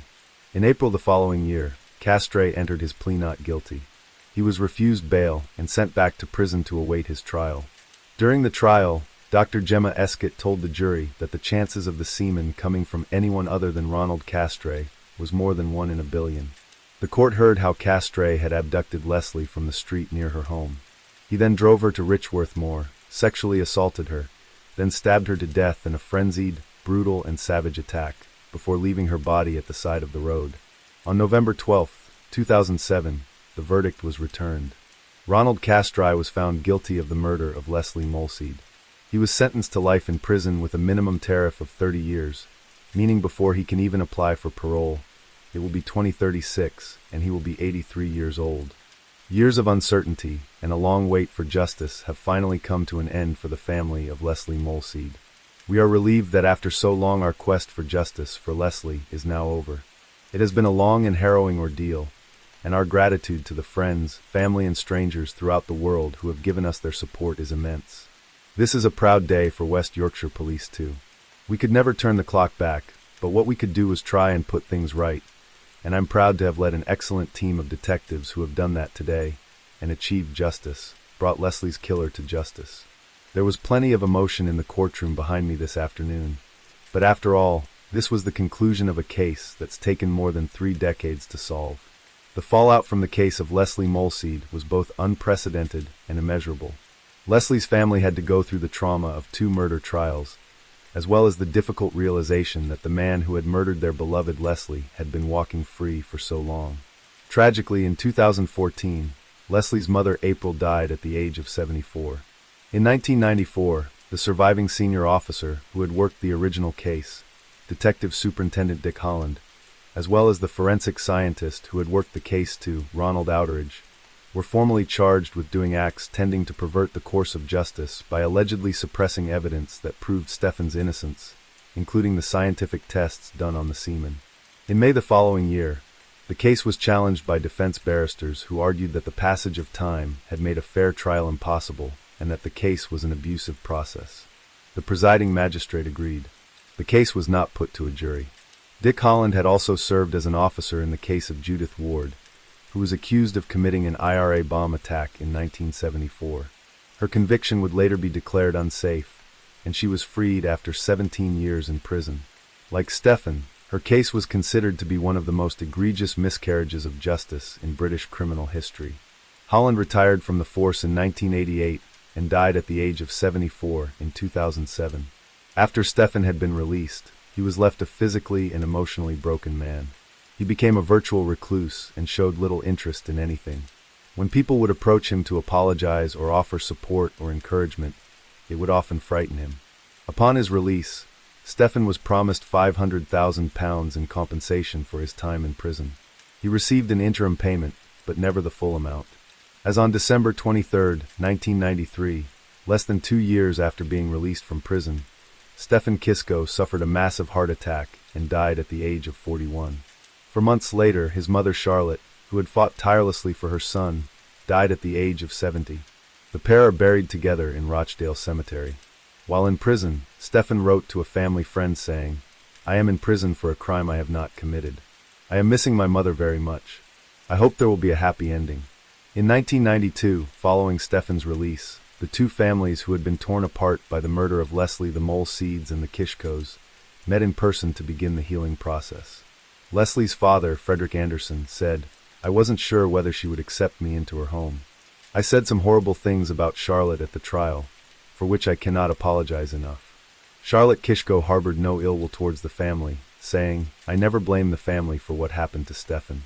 I have got my son back, but that little girl can never be replaced." Story 5. We begin with a murder investigation that has stunned the entertainment world. One of TV's favorite funny men is dead. Phil Hartman. Phil Hartman was shot to death in his own home. Found shot to death today inside his home in Southern California. Apparently killed by his wife, who then committed suicide. Many people in the industry are still in shock tonight. We are live in Rockefeller Center. I'm Kathy Hobbs for the W. Comedy legend and Saturday Night Live star Philip Edward Hartman started life in Ontario, Canada. Born on September 24, 1948, he came from a big family and began using comedy as a way of getting attention. His family moved to the United States when he was 10 years old, and when Phil started school, he quickly became popular amongst his peers. Always joking and making people laugh, it was clear, although he didn't know it, that performing was in his future. He went to California State University and majored in graphic design, as well as undertaking a public speaking course. He loved the outdoor life and spent lots of time fishing and surfing. He was incredibly creative and went on to design several album covers for well-known bands. In the 1960s, he spent time on the road with many bands and artists. He was immersed in the rock and roll lifestyle, and this further fueled his creative spark. At the beginning of 1970, he met and married his first wife, Gretchen Lewis. However, the marriage quickly dissipated, and they divorced just 2 years later. Despite spending many years behind the scenes working with bands and designing album covers, he would quickly fall into the spotlight when he began taking improvisation classes. In 1975, Phil Hartman watched an improv group called the Groundlings. When the group asked for a member of the audience to get involved, Phil said he knew instantly that this was something he had to be part of. He auditioned for and joined the famed improv comedy troupe shortly thereafter. The Groundlings helped birth the careers of stars such as Will Ferrell, Lisa Kudrow, Kathy Griffin, and Jimmy Fallon, amongst many, many others. Another notable star was Paul Rubens, famed for his character P.B. Herman. Phil Hartman helped develop this character with Rubens, as they were working on the P.B. Herman show for a long time until the pair parted ways after a falling out. After this, his career began to take off even more, and he was appearing in various pilots, films, and commercials. His second wife, Lisa Jarvis, said that while Phil's characters were part of himself, they were also like his armor. She said that although he was an entertainer, creative, and passionate at the same time, he was incredibly hard to reach emotionally and withdrew very quickly. A few years after their relationship ended in 1985, Phil met Bryn Armdahl on a blind date. Bryn, originally named Vicky Jo, was stunning and funny. The chemistry between her and Phil was instant. After modeling for years in her hometown, Bryn made the journey to Los Angeles with the hope of being in show business. She was described as very ambitious and eager to prove herself. It was here that she changed her name from Vicky Jo to Bryn. Before Phil and Bryn met, she had also spent time in rehab for cocaine and quaalude abuse. Drugs were an ongoing problem, which would mark and impact their relationship throughout its time. Friends would say that when they were good, they were great. But the frequent arguments and volatility between the pair was clear for all to see. In 1986, Phil Hartman made an incredible leap in his career. He was asked to audition for Saturday Night Live. For comedians and comedic actors, SNL was where it was happening, and becoming a cast member was a highly sought-after and coveted job. Onlookers hung on his every word during his audition, and it came as no surprise when he was offered a spot. His impressions of people such as Bill Clinton and Frank Sinatra became iconic in the audience, and cast adored him. His good friend and fellow SNL writer Dana Kaufman described him as a generous and supportive performer that always wanted to make the rest of the cast look as good as possible. SNL put Phil Hartman and his amazing comedic capabilities firmly in the public eye, and he soon became a fan favorite. He won an Emmy for his contributions to the Saturday Night Live writing team. He was also nicknamed Glue by fellow performers for his abilities to hold the show together and help out the other performers where needed. Despite their issues, Bride and Phil married in 1987 and quickly became quite the Hollywood power couple. At the end of Phil Hartman's second season of Saturday Night Live, he and Bride welcomed their first child, a son named Sean. Upon hearing the joyful news, Phil's ex-wife Lisa Jarvis sent a letter to the family offering to help look after the baby should they ever need it. She said she received an abusive death threat back from Bryn. Phil took to being a father quickly, and his baby boy Sean was his pride and joy. The family began splitting their time between New York and Los Angeles, and he and Bryn had a second baby, a little girl named Bergen. Phil and Bryn seemed to have it all, but friends of the star said it was clear that the cracks in the relationship were very apparent. People that knew the couple said that Phil didn't like confrontation and struggled to open up emotionally, whereas Bryn was very vocal, but often chose the worst times to start the conversations. Bryn began to show up to the Saturday Night Live set more frequently, and cast and crew members often saw heated arguments between the two. During a table read-through for a new episode of the show, Bryn turned up to the set and began sitting on various men's laps and flirting with different people. Although Phil didn't seem to pay much attention in a bid to keep the peace, the other cast members were left feeling uncomfortable. People felt this was an attempt by Bryn to get attention from Phil, as she was feeling lonely and insecure in the marriage. As well as prescription drugs, Bryn had relapsed and started drinking and using cocaine again. Although this was noticed by members of the SNL cast, it wasn't uncommon at the time. Alcohol and drugs were a frequent feature among many a dressing room, with some stars as famous for their drug taking as their comedy. Friends also said that Bryn had become resentful of Phil's career and wanted her own shot at being in the limelight. Phil argued that he was the breadwinner for the family, and everything he did was for them. Phil also told friends that he would often have to restrain Bryn when she became physical during fights. As well as his work on SNL, Phil accepted various roles on The Simpsons, further cementing his place in pop culture. In 1995, after 8 seasons on Saturday Night Live, Phil Hartman decided to step away from the show. He is still regarded as one of the finest comedic talents to ever appear on SNL, and fellow cast and crew members said there was a definite void when he left. He was working hard on a pilot for his show entitled The Phil Show, in which he would make sure Bryn got a leading role. However, the pilot never made it to air, and Bryn was reportedly devastated at not being able to work with her husband on this project. Instead, Phil signed up to be part of a new sitcom called News Radio, working alongside many a famous face. He was earning around $50,000 an episode and was at the height of his career.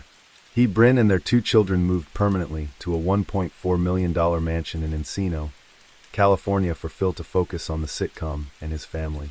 Despite his professional accolades, he couldn't escape his personal turmoil in his marriage, and the explosive arguments continued. On Mother's Day 1997, Bryn came home late, reportedly drunk and high on cocaine. Phil was horrified and said if this behavior continued, he would have to divorce her and take the children. He said if she didn't check into rehab, the marriage was over. Bryn checked into a rehab in Arizona the following day, but left after less than a week, claiming she didn't need to be there. After a 4th season of News Radio was commissioned, Phil decided to take a summer break, to spend more time with his family and work on his marriage. Phil and Bryn Hartman also reached their 11-year anniversary. 1998, despite their marital issues, they always aimed to have a weekly date night while their children spent time with the nanny. On May 27th, their day began with the couple talking about what they would do for their weekly date. According to sources, Phil had gotten his days confused and forgotten about the date night, which sparked yet another argument. Phil left the family home to go shopping and get some space, and Bryn decided she was going to head out too, leaving the children with the nanny. Started getting ready for an evening out with a friend. Sometime around 7:30 p.m., Bryn Hartman went to meet her friend Christine Zander for dinner and drinks, telling the nanny she would be home to see the children off to bed. Christine Zander was a producer and writer, and friends of Bryn speculated she may have been hoping for Christine to create a part for her in an upcoming project. Her friend Christine said she did seem in good spirits and in a positive frame of mind. Around 9:30 p.m., Phil arrived at home and let the nanny go. He put the children to bed and headed to bed himself. Around 9:45, Bryn asked Christine if she wanted to carry on drinking in another bar, but Christine couldn't stay out any later. While Christine went to the bathroom, she said that Bryn made a phone call, which she was worried may have been to score drugs. They said their goodbyes and went their separate ways. At 10:15 p.m., Bryn drove across town to Studio City to go to her friend and ex-lover Ron Douglas' house. They drank beer and caught up, with Bryn attempting to briefly call Phil, but he didn't pick up the phone. Just before midnight, Ron told Bryn that it was best for her to head home, as he didn't want any issues with Phil. When Bryn arrived home at around 1 a.m., she began using cocaine. Although what happened next is speculation, it is understood that she and Phil would have argued. Phil didn't want to fight and decided to go back to sleep, leaving Bryn to her own devices. Sometime before 3 a.m., Bryn, already intoxicated, snorted another line of cocaine and grabbed one of Hartman's many guns. She entered the bedroom and shot her husband 3 times as he slept, between the eyes, in the throat, and in his chest. Their 9-year-old son Sean woke up to what he thought was a door slamming, and he heard his mother crying. Heavily intoxicated, mannequin in a state of shock, Bryn got in her car and drove to see her friend, Ron Douglas. She was frantic and immediately confessed to killing Phil. However, due to Bryn's often erratic nature, didn't initially believe her. It was clear that she was in a drug-induced state, and he assumed that they had simply had another argument. He attempted to sober her up, and at around 6 a.m., Ron was fairly satisfied that she was able to drive. But Bryn wanted Ron to go back to the house with her. Ron said that while they were talking, a gun fell out of Bryn's purse, and he immediately knew he had to follow her car back to the house.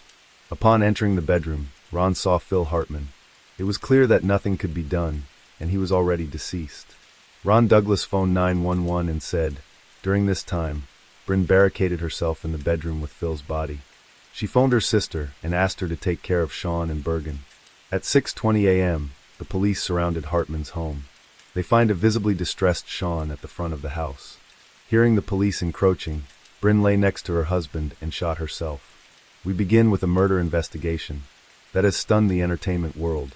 Phil Hartman, who gained fame on Saturday Night Live, was found shot dead in his home, apparently killed by his wife, who then committed suicide. ABC's Carla will has more from Los Angeles. At 6:20 this morning, residents of this upscale Encino neighborhood called police to report gunshots coming from the Hartman's gated estate. Officers arrived to find a 9-year-old boy and a 6-year-old girl by the front door, both obviously upset. As they were taking the children out of the house, officers heard a gunshot in the master bedroom. There, they discovered comedian Phil Hartman dead. Authorities say it appears his wife, Bryn, shot him, then turned the gun on herself. Mr. Hartman had been dead for a while. He did not die at the same time that Mrs. Hartman apparently killed herself. As the story began to break, the world was in a state of shock. In the days and weeks following on from the devastating event, many theories began to circulate. One of which was there was an affair going on between Ron Douglas and Bryn Hartman, which culminated in a crime of passion. Another theory was that Bryn was hoping to attempt to frame Ron for the murder, and that's why she drove to his house with the gun. No theory has ever been proven.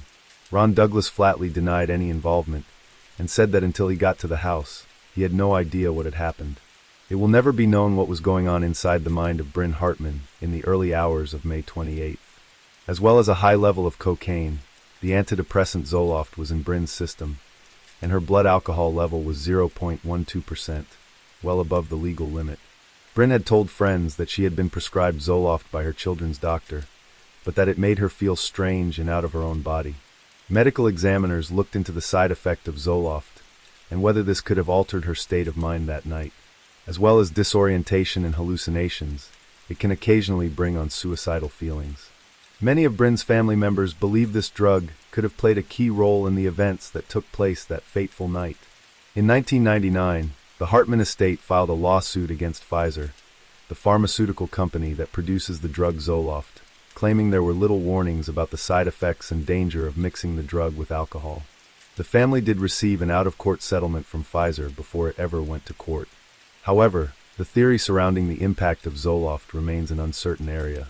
As levels of the drug in Bryn's system were low, according to the toxicology report.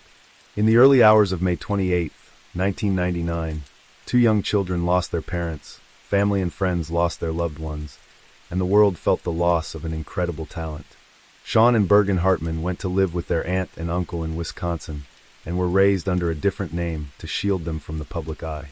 Sean took after his father and is an artist and musician, carving a creative career for himself.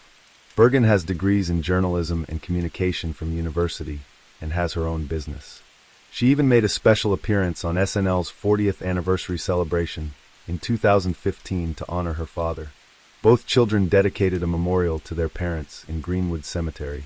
The deaths of Phil and Bryn Hartman shocked the world, but Phil Hartman's amazing comedic talent continued to live on through the world of entertainment, his friends, family, and their children. Story 6 Helen Elizabeth Bailey was born on the 22nd of August, 1964 in Northumberland, England. She was a popular children's author, and is probably most remembered for her series The Crazy World of Electra Brown. She had originally intended to become a forensic scientist, but quickly fell in love with media and worked on marketing and licensing campaigns for characters in the Rugrats and Garfield. When Helen was 23, she met the man who would later become her husband. In 1996, she married John Sinfield, the head of a licensing rights company, and she soon started writing more, throwing herself into her children and teenage stories. This creative outlet quickly turned into a flourishing career, and her books were incredibly popular and well-loved. But in February 2011, tragedy struck. She and her husband John were holidaying in Barbados when he went for a morning swim in the sea. But before long, Helen heard John cry out from the water. He had become caught in a riptide, and tragically he drowned. They had been together for 22 years. By way of helping the grieving process, Helen threw herself into her writing. She started a blog called Planet Grief. It was a way of processing her own emotions, and it allowed for others affected by grief and loss to reach out and share their stories too. Very much a community-based blog where anyone was welcome, Helen would post suggested readings and websites that might help other people through the various stages of grief. Her openness and honesty made her easy to connect with, and through her blog and her memoir, she helped many other people going through the same things. The book is based on my blog, Planet Grief, which I started after my husband drowned, whilst we were on holiday in Barbados in February 2011. And if you think it's going to be just another misery memoir, a miserable misery memoir, well, some of it is miserable, but some of it is actually very funny, even though I didn't realize it would be at the time. So although I do cry when I take the wheelie bins out or become hysterical buying a single Scotch egg, I also tell you about bereavement therapists who were crazier than I was, going to parties on my own, and during Christmas and eventually dating. To grieve is to mourn the loss of someone or something that we care deeply about, whether that's because of death, divorce, or some other traumatic life event. If you're in that space right now, I really hope that the book brings you some comfort, but whatever your circumstances, I hope that you just have a very enjoyable read. It was through Planet Grief that in October 2011, Helen met Ian Stewart.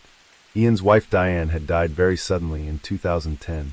Their relationship began just as supportive friends, but they soon became a lot closer, and Helen would describe their union as two grieving families coming together. The pair began dating and eventually became engaged. They moved into a beautiful gated home together in the picturesque town of Royston in Hertfordshire. They lived with Ian's two sons and Helen's beloved dog Boris, who had come from Helen's marriage to John. It seemed that after so much tragedy in both of their lives, they had eventually found happiness again. However, on the 15th of April, just before 4 p.m., 999 received a phone call. "Officer, please second the help. Hello there, my partner has been missing since Monday and not contacted anyone. Said she was going away, hasn't gone anywhere, she said she was going. So we've just decided we should report it. What's your partner's name?" "Helen Bailey." "And what's her date of birth?" "Oh crikey, she's phoned me there. 22nd. Right, just let me double check, 1 second. 22nd of August, 1954. She's gone away. Was that for work business, sorry?" No, she's self-employed, so she works from home." "No, she left a note. She said in the note something like, 'I need space and time alone. I'm going to Broadstairs. Please don't contact me in any way.' But in Broadstairs, we've got a cottage down there, but people have been down there with neighbors, and she's not there. And her phone is just dead. It's not what I say dead, it just doesn't ring. It just goes straight to the answering machine." "Did Helen go in the vehicle?" "No, she didn't. She left her car here. She did take her dog with her. She's got a little dachshund, and..." "When was the last time you saw her?" "Monday afternoon before, about 2:45, 20 to 3. "What sort of time did you realize the note had been left?" "Oh, I don't know, 5:15, something like that. And was that note a bit of a shock? Were you expecting it at all?" "No, I wasn't. Well, yes, it was a shock. She has talked about it. But it was still a shock. She has talked about wanting space because things just haven't been going well for her recently, or for us, okay. So she mentioned wanting space, but she's never actually acted on it. She's not left before. She's never done anything like this before. This may sound silly, but she's definitely not at home, no. No, I've literally checked everywhere. We have got quite a large house, but I've literally checked everywhere. And is she ever likely to be a victim of any sort of abuse that you know of? No, she's a very strong person. It's very hard to abuse Helen. And can I please take down her contact number if that's okay? Of course it is. I'm going to have to look it up, because it's something I can never remember. It's just in my phone, if you know what I mean. Yes, no problem. So it's just a question of waiting. There's nothing else you do at this stage. I can say we'll just do our initial inquiries. And yeah, it's just a case of waiting, unfortunately. Okay. As well as her home in Royston, she had another property in Kent by the seaside, somewhere she would often go to write and take some time for herself. But it was clear that neither she nor anyone else had been there in quite some time. By all accounts, it appeared that Helen had left a few days prior with her dog Boris to get some space and clear her head. But nobody had heard from her since, and this was extremely out of character for Helen. Her neighbors and close friends wondered if her stressful work schedule had caused her to drop off the grid for a while. Days turned into weeks, and with no trace of Helen turning up anywhere, 6 weeks after Helen disappeared, the police started to expand their search. From what I understand, from what we've discussed, and what I've been told by the investigation, is that Helen was last seen on Monday, April 11th. Yes. Is that correct? Yes. Okay. I would like you to take me through what happened that day. This is where I can't remember very well. I'll tell you what I can remember, but what I certainly can't remember is maybe what I've said since, and when I've looked in the diary and things like that. Okay. When I got to the solicitor's, he went through the paperwork I'd taken, and I realized I'd only taken very old paperwork. I'd left half of it here. So I dashed back. While I dashed back, I drove back, wasn't sure what happened. Saw the other paperwork on the side. Shouted for Helen. Helen wasn't there. So I thought at that stage she was just walking the dog over to her neighbors. I went back to the solicitor's. There was no one in town. Just dropped the paper. Didn't stay. Dropped the paper off the camera. Helen still wasn't here. And then I started to think, she is gone. She has gone to Broadstairs. They also took another look at her seaside cottage in Broadstairs, Kent, and examined her Wi-Fi router. Her phone had been going to voicemail since she had last been seen on Monday, April 11th. But it seemed that on the April 16th there was a glimmer of hope that she had in fact been there. Helen Bailey's mobile phone had briefly connected to the Wi-Fi in her cottage. Police wondered if Helen had in fact been in Broadstairs the whole time. Following this, a closer look at her bank transactions gave them more hope that Helen was still out there, as there had been activity on her account. A new appeal was made, and police now wondered if Helen was using another name to avoid being detected. Further analysis of the accounts showed that a standing order from Helen's personal account to her joint account had been increased. It had gone from £600 a month to £4,000 a month. Her bank card had also been used to renew an Arsenal season ticket costing £3,000. It soon became clear that it wasn't Helen moving this money around at all. It was her partner, Ian Stewart. Police went back to the house that Ian shared with Helen. They knew they urgently needed to speak to him. But Ian wasn't there. He had left to go on a 2-week Spanish holiday that both he and Helen were meant to go on together. Neighbors were baffled that Ian had left the country with everything going on at the time. But detectives sat tight and waited for him to return. On July 11th, 3 months after Helen Bailey had last been seen, officers arrived at the home she shared with Ian. And just after 7 a.m., Ian was arrested. Police were likely to interrupt the caller and the theft of money from Helen Bailey. So you do not have to say anything, but remain calm and defensive. If you want to mention any question, front me. You may turn around in court. Anything you do say may be given in evidence. Do you want to say anything? Yes, I do. All right, you may sit down. I don't know why. Okay, we're going to speak to you at the police station, all right? We're going to speak to you at the police station. So what needs to happen? You need to get some clothes on. Okay, and then you need to go to the police station, and these officers will transport you to the police station. And then you'll have a chance of being interviewed at the police station, okay? Police carried out a more extensive search of the couple's property, and on July 15th, they finally found Helen Bailey. Her body was discovered in the house's cesspit beneath the garage. Alongside her body was her beloved dog, Boris. It was determined that she had been suffocated, but it was inconclusive as to whether or not she was suffocated and definitely dead before she was put in there, or whether she suffocated to death while inside the cesspit. It was a truly harrowing and terrifying question. DCI Kent said of Ian, he knows every time he uses the facilities in the house, that's where it's going. That's an incredibly cruel and cynical way to dispose of someone you claim to love and were set to marry. Ian had purposely parked the Jeep over the top of the cesspit during the police's initial searches to prevent it from being detected. Ian Stewart was subsequently charged with the murder of Helen Bailey. You're the last person to see her alive. You wait 4 days to report her missing. You're vague about your movements on the 11th. At best, vague. You take a juvit to the tip on the 11th. You don't report her missing for 4 days. The following day you go to Broadstairs. I don't know why. Why did you go there? Did you see Helen on the 16th? Because according to the technical information we've got, her phone is in Broadstairs. And you're in Broadstairs. Was Helen there? She wasn't. Was she? Or was she? You tell me. Did you kill Helen Bailey? Did you intend to kill her? Or was this an accident? What happened? Did you just lose control, just lose it? Some big argument, and you killed her? And you've been covering up ever since? Because if that's what's happened, you need to tell us now. Because this could be your last opportunity to speak to the police about this. You are here on suspicion of murder. You need to tell us what happened. There's transactions where it clearly shows from what I've seen that you have taken money, or someone has taken money, which I believe to be you, from her account into your joint account, which you have obviously access to. Therefore, you've now got access to an extra £12,000. You will have benefited from her death. Is that correct? Why do you say that? Financially, you will have benefited from her death, would you not say? It seemed that Ian had been plotting for quite some time. Helen Bailey had written up her will in 2012, in which she had left her fortune to her brother John, stepson Daniel, and friend Jenny. But in 2014 she changed it so that Ian would inherit the majority of her assets, and he wouldn't be left financially vulnerable. Helen also took out a life insurance policy to cover a potential £1.2 million inheritance tax bill in case she died before they got married. Several months before Helen was killed, in February of 2016, Ian began giving her the sleeping aid Zopiclone, which had been prescribed to him for sleeping problems. He often crushed it up and put it in her breakfast in the morning. Over the next few months, became concerned about her energy levels and sleeping.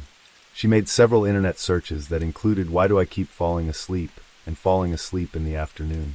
On Monday, April 11th, 2016, Helen spent the morning looking at wedding venues and sending emails. Sometime between 10:51 a.m. and 2:30 p.m., Ian drugged Helen into a stupefied state, but the timing of her death is still inconclusive. He disposed of her body in the cesspit beneath the garage of the house, and shortly after, he threw in her dog Boris as well. It was a truly callous and cold-hearted crime. After this, Ian increased the standing order to transfer money from Helen's bank account to their joint Santander account.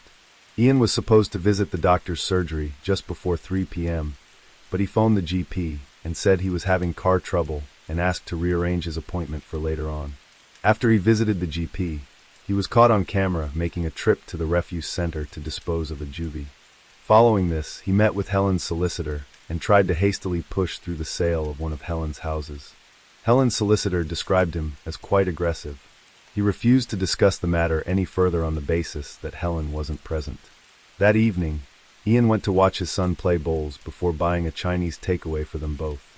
He sent a text message to her phone, with just 2 kisses in the message. A few days passed, and Helen's family and friends were becoming concerned that they hadn't heard from her. They contacted Ian, which prompted him to phone the police and report her as missing. No one saw the notes that Helen allegedly left on the side, and police believed it was all part of a web of lies that Ian was spinning. On April 16, 2016, Ian drove to Helen's cottage in Kent with her mobile phone. When he got there, Helen's phone briefly connected to the Wi-Fi. He then continued to live his life, as if nothing had happened. DCI Jerome Kent, who led the investigation, said Ian Stewart was the most bizarre, manipulative, greedy, and self-centered man he had ever met. The murder appeared to be based on nothing more than pure greed.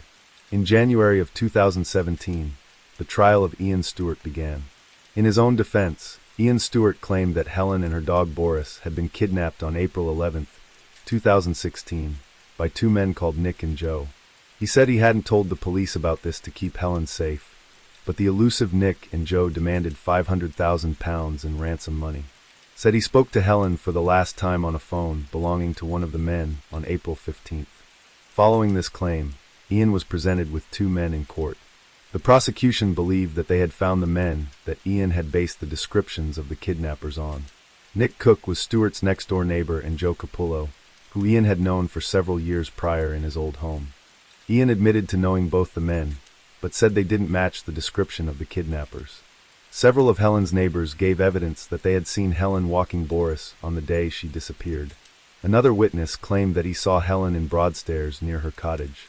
This was after April 11th, but under cross-examination, this witness admitted that the sighting could have been back in March, before she was considered missing, and that he hadn't thought about this sighting until a journalist had interviewed him. After a 7-week trial and just 6 hours of deliberation, on February 22, 2017, the jury found Ian Stewart guilty of the murder of Helen Bailey. At St. Albans Crown Court the next day, Judge Andrew Bright sentenced him. Ian Stewart refused to appear via a video link to hear his sentencing. Judge Bright said it was difficult to imagine a more heinous crime. Ian Stewart was sentenced to life in prison with a minimum term of 34 years. He will be 90 years old before he becomes eligible for parole. DCI Jerome Kent said that although it was the correct and right verdict, there were no winners in this case. As a result of this case, detectives began re-examining the death of Ian Stewart's previous wife, Diane, who had died after an epileptic seizure at the couple's home in 2010. In August 2018, Ian Stewart was arrested on suspicion of Diane's murder. If all goes to plan, the trial is set for 2022. Helen Bailey helped and inspired so many people with her compassion, openness, and honesty. She met a tragic end at the hands of someone she believed had bought her the happiness she had been missing. The work on her blog Planet Grief, and her book When Bad Things Happen in Good Bikinis, gave many people suffering from loss and grief support, help, and ultimately hope for the future. Story 7. This case takes us to Sydney, Australia, and back to April 27, 2010, 6:30 p.m. The streets around Chatswood were peaceful. People were coming home from work and getting ready to settle in for the evening. That was until the desperate screams of a woman shattered the stillness.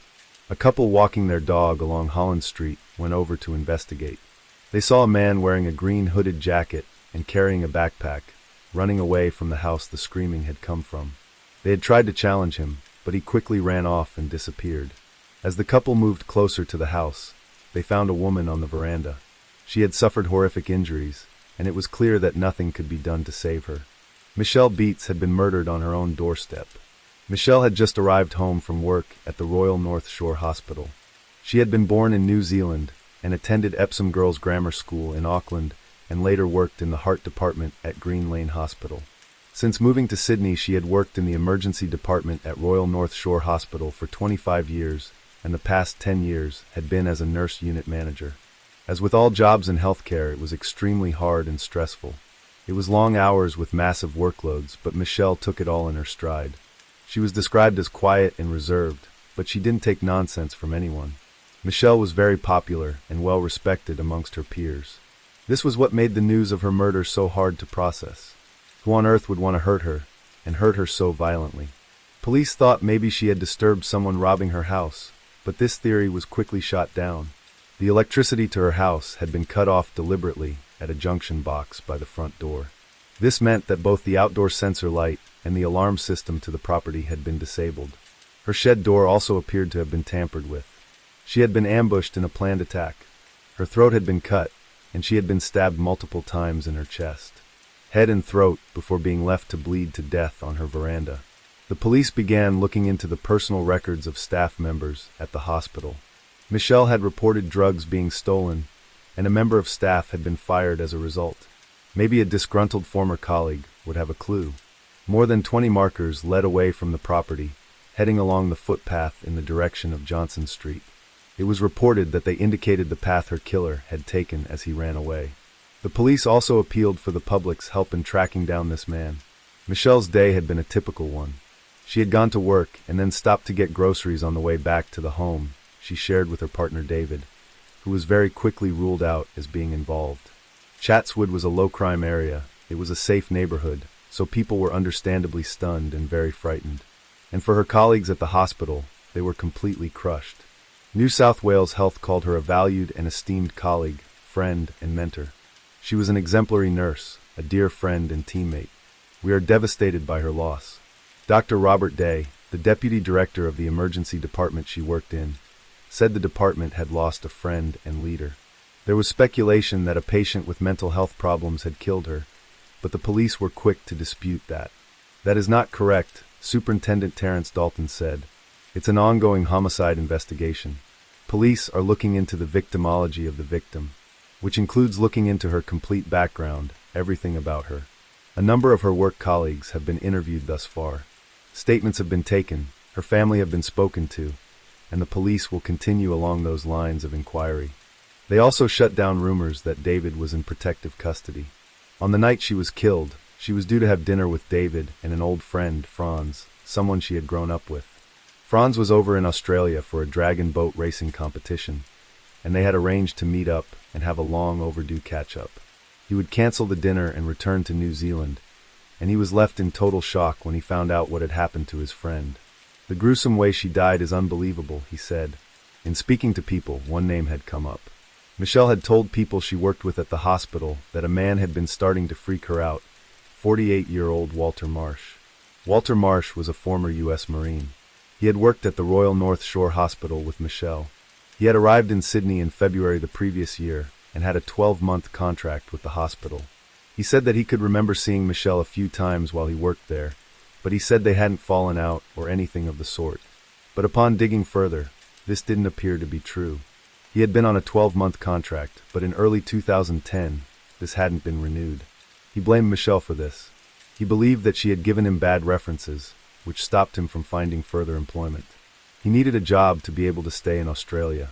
He didn't want to go back to the United States, as he had a massive child support bill waiting for him. He was a firm person of interest, and he certainly did seem to have a motive for wanting to hurt Michelle. Walter had gone back to the hospital just a few days after the murder, but this time as a patient, as he had suffered a seizure. Her colleagues were treating the man they knew was the prime suspect in her killing.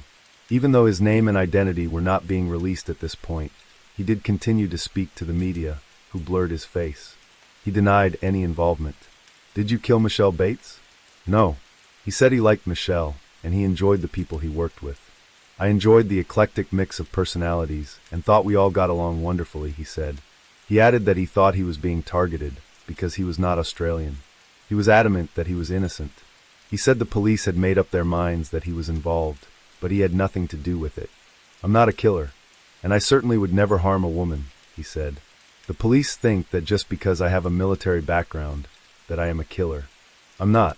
He said that Michelle had been the one to interview him over the phone when he was in America for the job, and she had sponsored his visa. He said that although his contract hadn't been renewed, this hadn't jeopardized his visa, and he bore no grudge towards Michelle. His apartment was also searched over the course of 3 days, hoping that vital clues or evidence would be found. He said that on the night of the murder, he had met his wife at a nearby train station at around 7 p.m., after she had finished work and they had gone home together.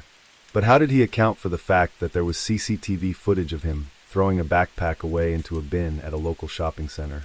I was always going to throw away that bag. It's no big deal, he said. To try and find the backpack, the police searched through tons of rubbish across various sites, but found nothing, even though the police had spoken to him twice. There was not enough evidence to charge him, but that would soon change. The investigation into Walter continued, and the police finally got the lead they had been looking for. He was taken to the station for a 3rd time. Did you know where she lived? No. No. You ever been to her house? No. Were you ever trying to use knives? No. In his police interview, Walter Marsh said he was astounded when he heard about the murder of his former boss. I was horrified. Horrified? I was terrified that somebody would do that. Did you murder Michelle Woods? No. The officers also spoke to his wife.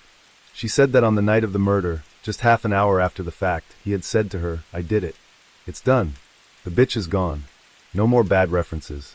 He also practiced throat-slitting techniques on his wife and brother-in-law, techniques used by the Marines to kill someone quickly and quietly. Walter Marsh was subsequently arrested at his Lane Cove apartment and 3 weeks after the killing. He was charged with the murder of Michelle Bates.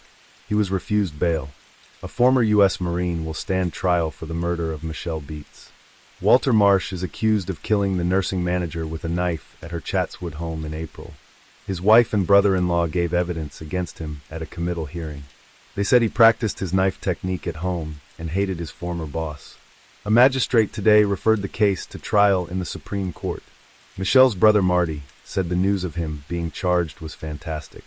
Of course, we must now see justice do its course. We just have to let the be long until it goes to court that you're believing it's happening. Michelle's father, Robbie, said he was happy with the news, but did express enormous empathy for Walter's family too. I feel sorry for Mr. Marsh's wife and for his family in the U.S. I hope the trial will be speedy, correct, and come to a proper end, he said. Walter Marsh, a 49-year-old former U.S. Marine, is due to face a committal hearing next month. He hasn't yet entered a plea to the charge of murder. Documents tended to the court say that Walter Marsh's wife and brother-in-law are due to testify against him. The papers reveal that the case against Mr. Marsh will include admissions he allegedly made to his wife about the killing. Walter had no reply to the charges, and the judge accepted this silence as a plea of not guilty, meaning that this would be going to trial. He was also found to not have any substantial impairment or mental illness. The man accused of murdering Sydney nurse Michelle Beets is on life support after a failed suicide attempt. Walter Marsh was rushed to hospital on Saturday morning after he was found in his prison cell with his wrists and throat cut. A suicide note was reportedly also found in the cell. Marsh is alleged to have stalked and then killed Michelle Beets at her Chatswood home in April this year. After the attempt on his life had failed, and he was released from hospital, the trial of Walter Marsh would begin. It would emerge that Walter had actually been planning this and stalking Michelle for weeks. He had observed her house to work out what security systems she may have had and what the layout inside was. Walter wanted to know what her pattern and her routine was, so he would call her home phone multiple times each day from payphones to see when she usually got back. She even saw him on her street on one occasion. This was why she had told colleagues he was really starting to freak her out. On the day of the murder, Michelle had changed her routine. Instead of driving into her driveway, she had backed in instead, meaning that she had come face to face with him. He had sat in wait with a balaclava over his face. He even had his knife sharpened in preparation. It also emerged that he had asked his brother-in-law to go with him to Michelle's house to keep watch for him, and he had also bought clothes from a second-hand store to wear specifically during the murder. He had told her that if she stopped screaming, he wouldn't hurt her, but he then slit her throat using the technique he had learned in the military, and repeatedly stabbed her. The prosecution argued that Walter had developed a deep resentment and hatred of Michelle, as he believed that she had given him bad references, which had stopped him from finding a job. He had referred to her as a fucking bitch on more than one occasion, and said she needed to be gone. Michelle's partner, David Grant, was there for the start of the trial, which he says presents the opportunity for justice. Investigators claim Marsh had cut off the power to the house and broken a back door to make it look like a break-in. This is the couple that discovered Michelle Beets' bloody body on her front doorstep last year. Carmel and Gordon Bevan had been walking down Holland Street when they say they heard a woman scream, then the sound of slapping. Mr. Bevan said when he felt for Ms. Beets' pulse, he felt the gash in her neck. He says she turned towards him as if she was trying to speak. Then after they made eye contact, she died. The couple are two of 70 witnesses expected to be called in the trial of Walter Marsh. The two key witnesses in the trial are Marsh's Vietnamese wife, Samantha, and her brother. The jury heard 3 weeks after the incident. Samantha told police Marsh had confessed. The court heard Samantha Marsh and her brother had reason to lie. After cooperating with police, they both received protection from prosecution for concealing a serious offense. Mrs. Marsh also received a visa to stay in Australia and money for accommodation. The jury was shown security camera footage, which showed a man walking around Chatswood in the hour following the murder. Detective Senior Constable Scott Bennett, who worked on the case, took the jury through the footage, which started at around 6:30 p.m. The man was dressed in a white shirt with black bottoms and was carrying both a bum bag and a plastic bag as he walked west on Victoria Avenue and headed into the Chatswood shopping center. He went into an accessible toilet and then into the men's toilet before going to the food court and putting things into the rubbish bins. Scott Bennett said that Walter had significantly altered his appearance since his arrest, but he believed he was the man on the footage. Police claimed Marsh was captured on CCTV at Chatswood Chase Shopping Center about an hour after the alleged murder, but his lawyer told the court the figure in the video may not be his client, adding the place is well lit with people around and whoever committed that murder would have been covered in blood. The court heard that Walter, who had been born in Belfast, had told his wife that he had permission to kill from an organization. His wife said that around a month before the murder, he had said, "Finally I got permission from the organization in Ireland to kill Michelle Beats." Samantha Marsh says about a week before the death, her husband bought a set of unusual clothes, some shoes and a pair of rubber gloves. Mrs. Marsh said she saw her husband wear the outfit once, but then never saw the clothes or the gloves again. Mrs. Marsh added on the 27th of April last year, her husband told her he'd changed in a nearby garage, then got rid of his old clothes, the gloves and the knife. It also emerged that in the weeks before Michelle's murder, Walter had been plotting another one, that of his ex-wife back in the United States. The prosecutor said he had flown back to America with the intention of murdering his first wife because of his unpaid $50,000 child support bill. But ultimately it didn't happen, and he didn't kill his ex-wife. It shows some degree of pre-planning, the prosecutor said. He thought he would solve the problem by murdering his ex-wife. Then it turned to murdering Michelle Beats. In November, the jury had reached their verdict. Guilty verdict in the trial of the man accused of murdering Sydney nurse Michelle Beats. 10's Gabrielle Boyle has been following the case, and she joins us now. Gabrielle, Walter Marsh has always maintained his innocence. So how did he react to this conviction? When the guilty verdict was handed down, a loud round of applause erupted from the public gallery. The family and friends of Michelle Beats were clearly absolutely delighted with the result.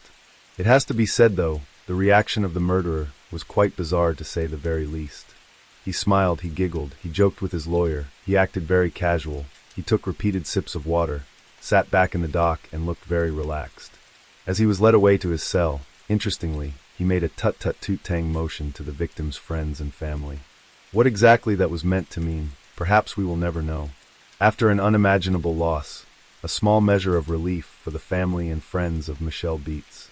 I'm personally very relieved with the result today. It's been a long, hard 18 months for myself, Michelle's family and friends. We just want you to know what a beautiful, wonderful person she was, and she's so sadly missed. The face of a killer with no remorse. Justice Derek Price said nothing other than the maximum penalty was appropriate for his barbaric crime. The level of the offender's culpability in the commission of the offense is so extreme that the community interest in retribution, punishment, community protection and deterrence can only be met by a sentence of life imprisonment. He told his wife that he wanted to confront Miss Beats by pretending to distribute Mormon books and by wearing a Mormon uniform to freak her out and scare her. However, his intention became an intention to kill. The manner in which he killed her was cruel, merciless, and abhorrent.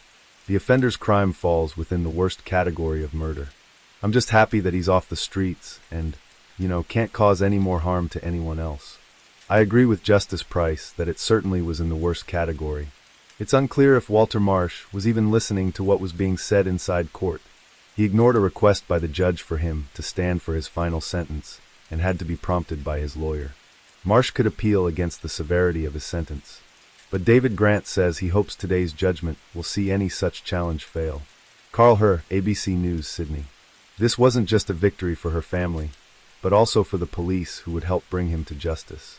Although nothing was going to bring Michelle back, knowing that the person who had killed her would now spend the rest of his life behind bars did bring some degree of comfort. As previously said, Walter Marsh had been speaking to the media, and one of them was journalist Clementine Cuneo. And she had an extraordinary story to tell about her interactions with Walter Marsh. Over 2 weeks in March last year, I formed an uncomfortable bond with Marsh. We spoke often over the phone, as he repeatedly denied he was the killer. Then one Tuesday, as I visited the hairdresser, he called again. He said he needed to tell me something, and that it wasn't particularly good. As he spoke, he began explaining to me that when people are desperate, they do desperate things. He rambled incoherently for a few minutes, but I kept listening, keen to work out what he was on about. I needed the money, Marsh said. Then the penny dropped. I asked Marsh, "Walter, what are you saying to me?" He replied, "I had to do it. I had to do it for the money." At that moment, I realized I was hearing the confession of a killer. I told him he shouldn't be telling me this, that he must call the police. He went on, "I have cancer, so I'm going to die anyway. My wife wants to go back to Vietnam to start a business. The money is for her." It was a contract killing. Marsh tried to convince me. I cut the conversation short. I felt completely uncomfortable and quite scared by what I'd been told, and I called the police. That night, I received 2 more calls from Marsh urging me to meet him. I agreed, and went to his home briefly the next morning with a photographer. What I wasn't aware of at the time was police were already interviewing Marsh's wife and brother-in-law. Their evidence plus Marsh's phone call to me was enough to arrest and charge him with murder. For years after he was convicted, Walter Marsh launched an appeal against his sentence. The aim was to get the term reduced to a minimum of 24 years. His lawyers argued that certain evidence surrounding his training with using knives whilst in the Marine Corps should not have been admitted in the trial. There are no striking similarities between the method Marsh was allegedly taught to inflict and the wounds inflicted upon the deceased, it was argued. It was also argued that the sentence of life was manifestly excessive. They said there had been no torture prior to the murder, no sexual motive, no more than one victim, and Walter had a clean criminal record. Justice Harrison said that the murder demonstrated a high level of planning and was clearly a sustained and merciless attack upon an innocent and defenseless victim. These matters combined to raise the awful specter of future dangerousness to the community, he said.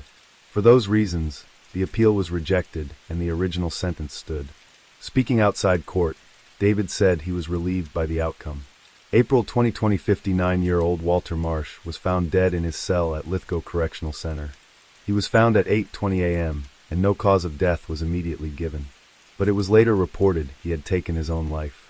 Michelle Beat's funeral had been attended by more than 1,000 people. It was clear just how much of an impact she had had in her community. Following her death, the Michelle Beats Award for Inspirational Pediatric Care was founded. It aims to recognize the achievement of individuals who go above and beyond to advance children's health in New South Wales. Adding, though her life was tragically cut short, Michelle's legacy continues to live on. Her legacy lives on not just in the award, but in the lives she touched throughout her many years in health care.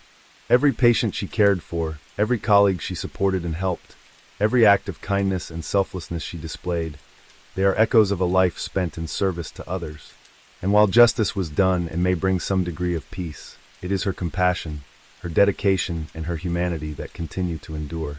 Story 8. She was used to being in the spotlight. Millions knew her name. Her image was instantly recognizable, and her life played out for the world to see. To some, she was an inspiration. To others, an object of admiration or envy. But no one truly knew her. No one saw what was hidden behind a perfect picture. Mercedes Moore lived in a world where fame brought opportunities, but also risks. Among her followers were not just fans, but those who believed they had a right to her attention. One of them was convinced he knew her better than anyone. One of them decided their meeting was inevitable. Now her phone was silent. Messages remained unread.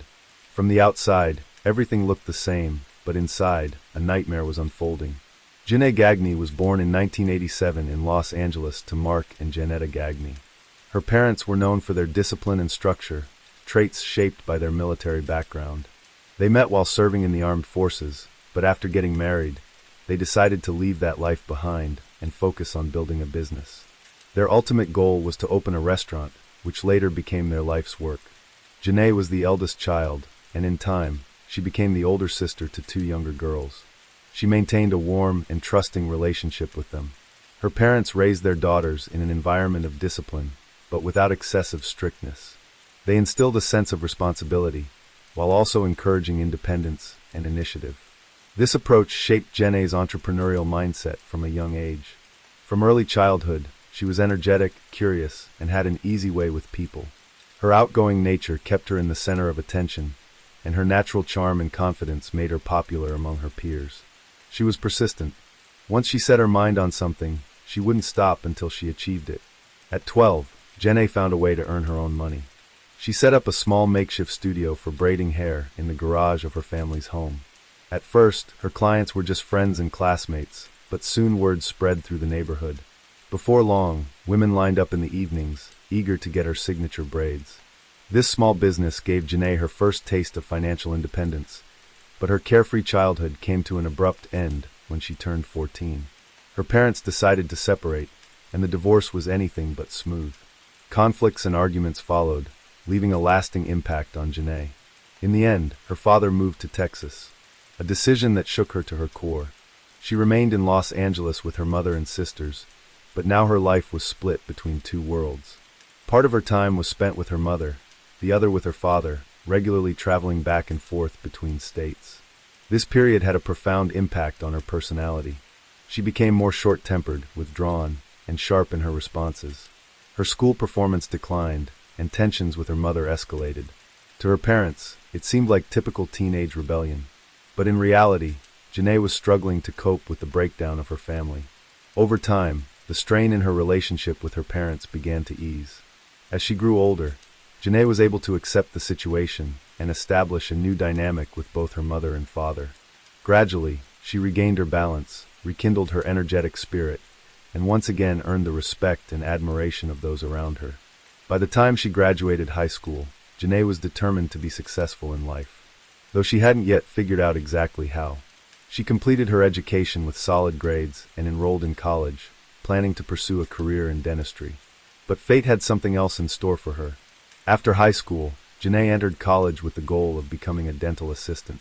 At the time, she saw it as a stable and reliable career path that would allow her to support herself and build a secure future. However, just a few months into her studies, she realized it wasn't the right fit. The coursework felt dry and uninspiring, and the idea of working in the field long-term no longer seemed appealing. Ultimately, made a difficult decision. She dropped out despite her parents. Her choice came as a shock to them. They had hoped their eldest daughter would follow a traditional career path, securing stability and success in a conventional way. It was during this time that Janae met a young man, and their relationship progressed quickly. He suggested they move to Las Vegas, assuring her that the city offered more opportunities for them to build an independent life and achieve financial freedom. Excited by the prospect of a fresh start, she agreed. Relocating to a new city turned out to be a major challenge. Las Vegas, a place that never sleeps, was filled with possibilities, but also demanded financial security and a clear survival strategy. Without a degree or work experience, finding a reliable source of income was no easy task. Janae explored different options, but most offered low pay and grueling hours with little room for advancement. One day, through acquaintances, she learned about an opportunity to work at a nightclub. What caught her attention was the potential to earn significantly more than in traditional jobs that didn't require a college degree. Despite her initial doubts and hesitations, her difficult financial situation pushed Janae to give it a try. Her first few shifts weren't easy. She wasn't sure if this line of work suited her, and she felt uncomfortable and uncertain. However, she quickly realized that her earnings outweighed her concerns. On average, she was making around $5,000 a week, enough to cover rent, enjoy a comfortable lifestyle, and even start saving. Over time, her perspective on the industry shifted.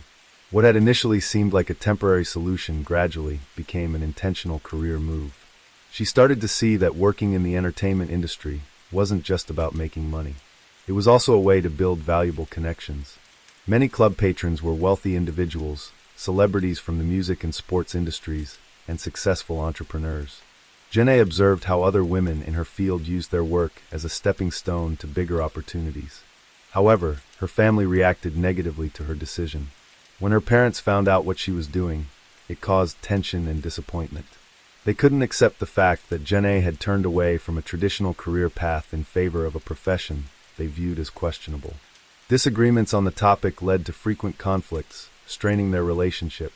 Her family tried to convince her to return to a more stable and socially accepted career. But Janae stood by her decision. She emphasized that she was making a conscious choice, was happy with her life, and was earning well. But that wasn't enough for her parents. In their eyes, their daughter had given up a promising future in favor of an easy but unrespected source of income. Over time, the pressure from her family lessened. They realized that Janae was firm in her choices and had no intention of changing her lifestyle. However, the gap in how they viewed her career remained unresolved.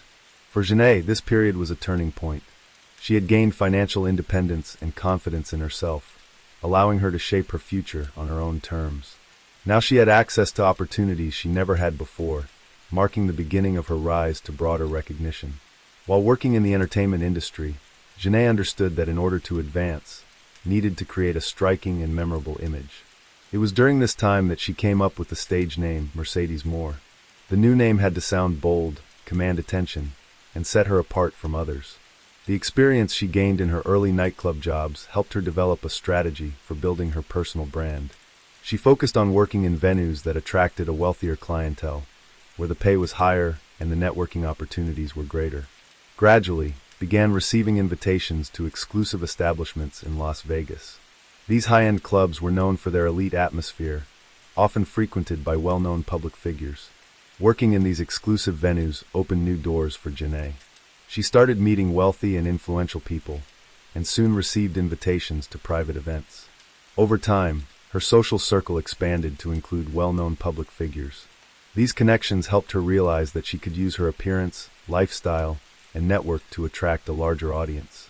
She saw the potential of social media as a tool for self-promotion and personal branding. Janae began actively growing her online presence, focusing primarily on Instagram while also utilizing Snapchat and Twitter. Instagram proved to be the ideal platform for showcasing her image and lifestyle. Her popularity skyrocketed. Followers were captivated by her looks, luxurious lifestyle, and connections to celebrities. As time went on, Janae started appearing in the stories and posts of well-known personalities, further boosting her audience. Before long, her Instagram account reached 3 million followers. She had now become a recognizable figure in the influencer world. This new status allowed her to generate income through brand collaborations, sponsorships, and promotions that aligned with her image. This phase of her life marked a major transition. Janae was no longer just a woman working in the entertainment industry. She had become a media personality, someone people followed, talked about, and watched closely. As her social media fame continued to grow, Mercedes-Benz more started thinking about how to turn her massive following into a stable source of income. Sponsored content brought in money, but relying on platform algorithms and advertiser demands came with limitations. She wanted a way to take full control of her earnings and build a more direct connection with her audience. During this time, she took notice of OnlyFans, a platform that allowed content creators to sell exclusive material to subscribers for a monthly fee. Mercedes saw how many models and influencers were achieving financial success on the site and decided to give it a try. After setting up her account, she immediately started promoting it to her followers. Those interested in exclusive content flocked to her page, and within a short period, her subscriber count skyrocketed. In just a few months, she had thousands of paying followers and her earnings exceeded all expectations. Unlike brand deals that depended on outside companies, OnlyFans provided Janae with a stable and predictable income. She was no longer tied to late-night shifts at clubs and could work on her own terms.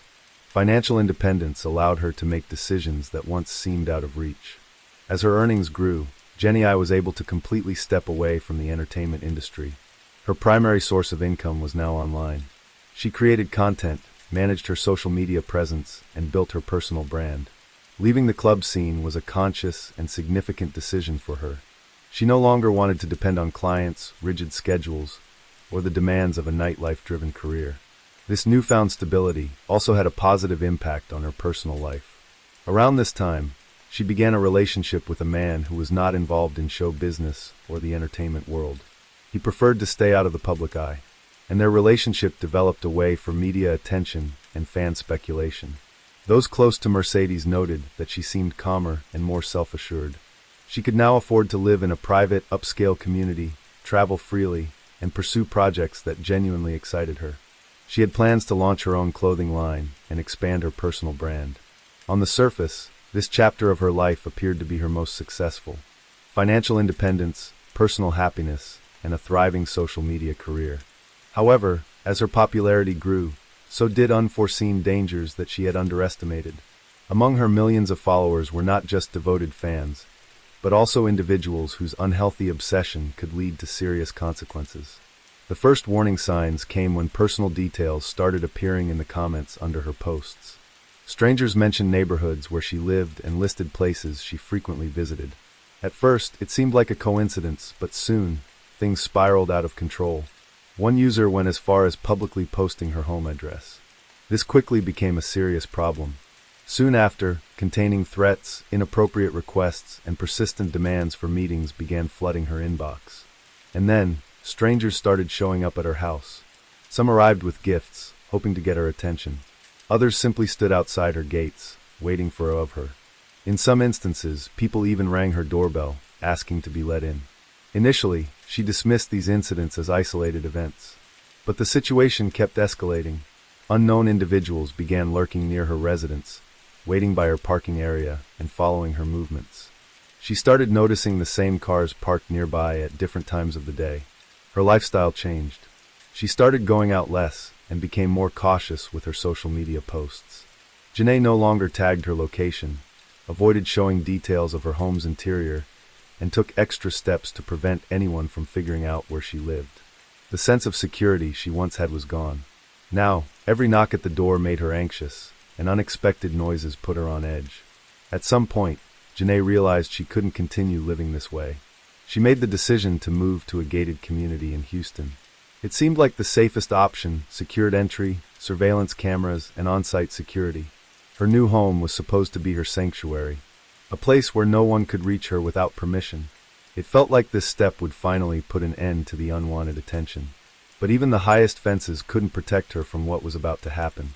While Mercedes Moore was enjoying her success, someone was watching her from a distance. Someone she had never met and didn't even know existed. His name was Kevin Accordo. He lived in Florida, led what seemed to be a normal life, had no criminal history, held a job, and appeared to be just like millions of other people. But at some point, something in his mind shifted. Kevin became obsessed with Mercedes. He followed her every move through social media. Each new photo, every post, only deepened his fixation. She had no idea who he was. He was just another follower among millions. But to him, she was the center of his world. Over time, his obsession turned into an unhealthy fixation. Kevin convinced himself that there was a special connection between them, even though they had never interacted. He studied her updates, analyzed her lifestyle, took note of the places she visited, and paid close attention to the people in her circle. At some point, watching from a distance was no longer enough.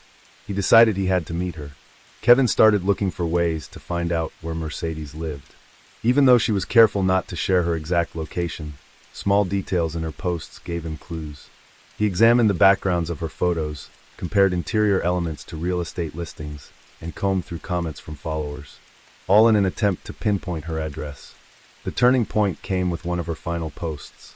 In the picture, a small detail, her front door was visible. That was all Kevin needed. From this image, he was able to pinpoint the neighborhood, and when a follower casually mentioned the name of the residential complex, he had his answer. Now he knew exactly where to find her. Without hesitation, he got into his car and began the long drive to Texas. It was a journey spanning thousands of miles. He crossed multiple states, spending days on the road, but none of that mattered to him. He was convinced that this meeting would change everything.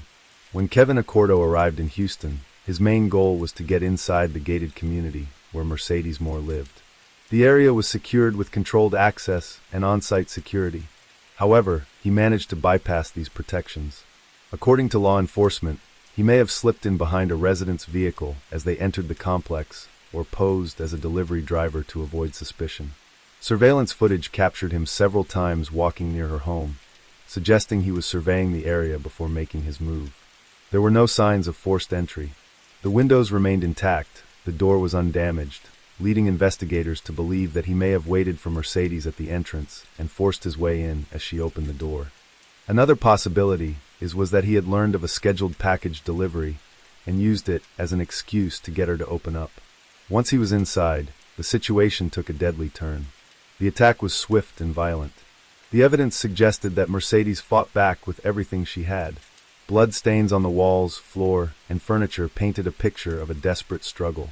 She resisted until the very end, but Kevin had the physical advantage. Her injuries told the story of a brutal assault. Bruises and deep marks covered her body, indicating a sustained and aggressive attack. The trauma suggested that she had suffered severe blows to the head. There was no firearm found at the scene, but authorities determined that the cause of death was asphyxiation. Kevin had likely grabbed her by the neck and refused to let go until she stopped moving. After committing the crime, he did not leave.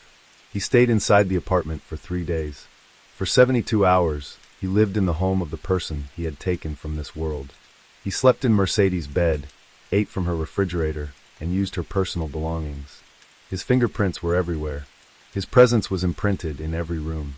During those 3 days, he also left writings on the walls, mirrors, and doors. They were scribbled in red lipstick, a collection of disjointed phrases. Some expressed regret, others hinted at betrayal, and there were cryptic messages about Mercedes allegedly wearing another man's ring. Investigators believe this either pointed to a severe mental breakdown, or an overwhelming sense of injustice that he felt. No one raised the alarm at first, because Mercedes' family was in another city. Concern only arose when she stopped responding to calls and messages. That was when her father, Mark Gagne, made the decision to check on her in person.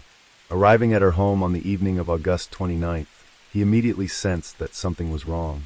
Her car was still in the garage, meaning she hadn't left the complex. He walked up to the front door, rang the doorbell and knocked. No answer. Peering through the windows, he saw that the curtains were drawn, and there was no sign of movement inside. Mark knocked again, this time louder. Another ring of the doorbell. Silence. He tried the doorknob, but the door was locked. Stepping back, he braced himself and threw his weight against it. It didn't budge at first, but on the second attempt, the lock gave way, and the door swung open. A strong, suffocating odor hit him instantly. The air inside was thick with decay. His stomach turned, but he forced himself to step inside. That's when his eyes locked onto the staircase.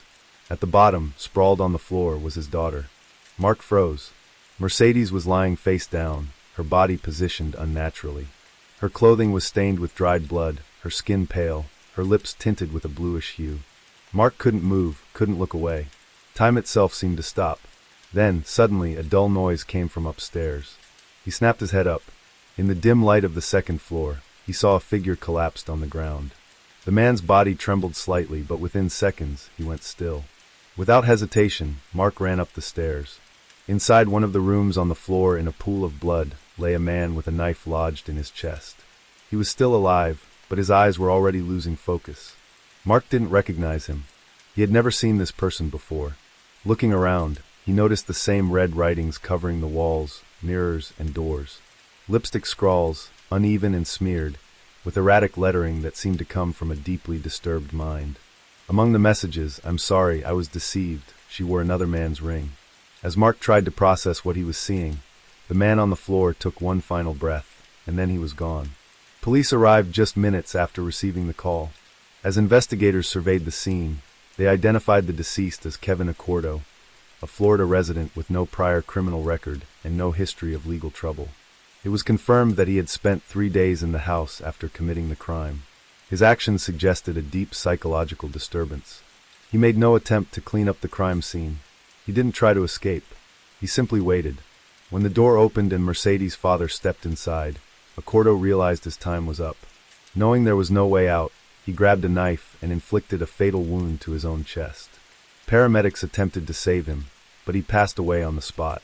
The investigation confirmed that Kevin had never met Mercedes. They weren't acquaintances, had never spoken, and had no personal connection. The only link between them existed entirely in his mind. Piece by piece, police reconstructed what had happened.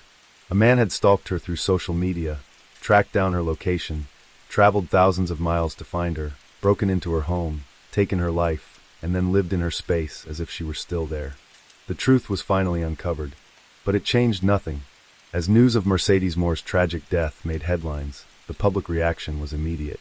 The case sparked widespread discussion, quickly gaining traction in both mainstream media and social platforms. But almost as soon as the news broke, misinformation followed. False reports flooded the internet.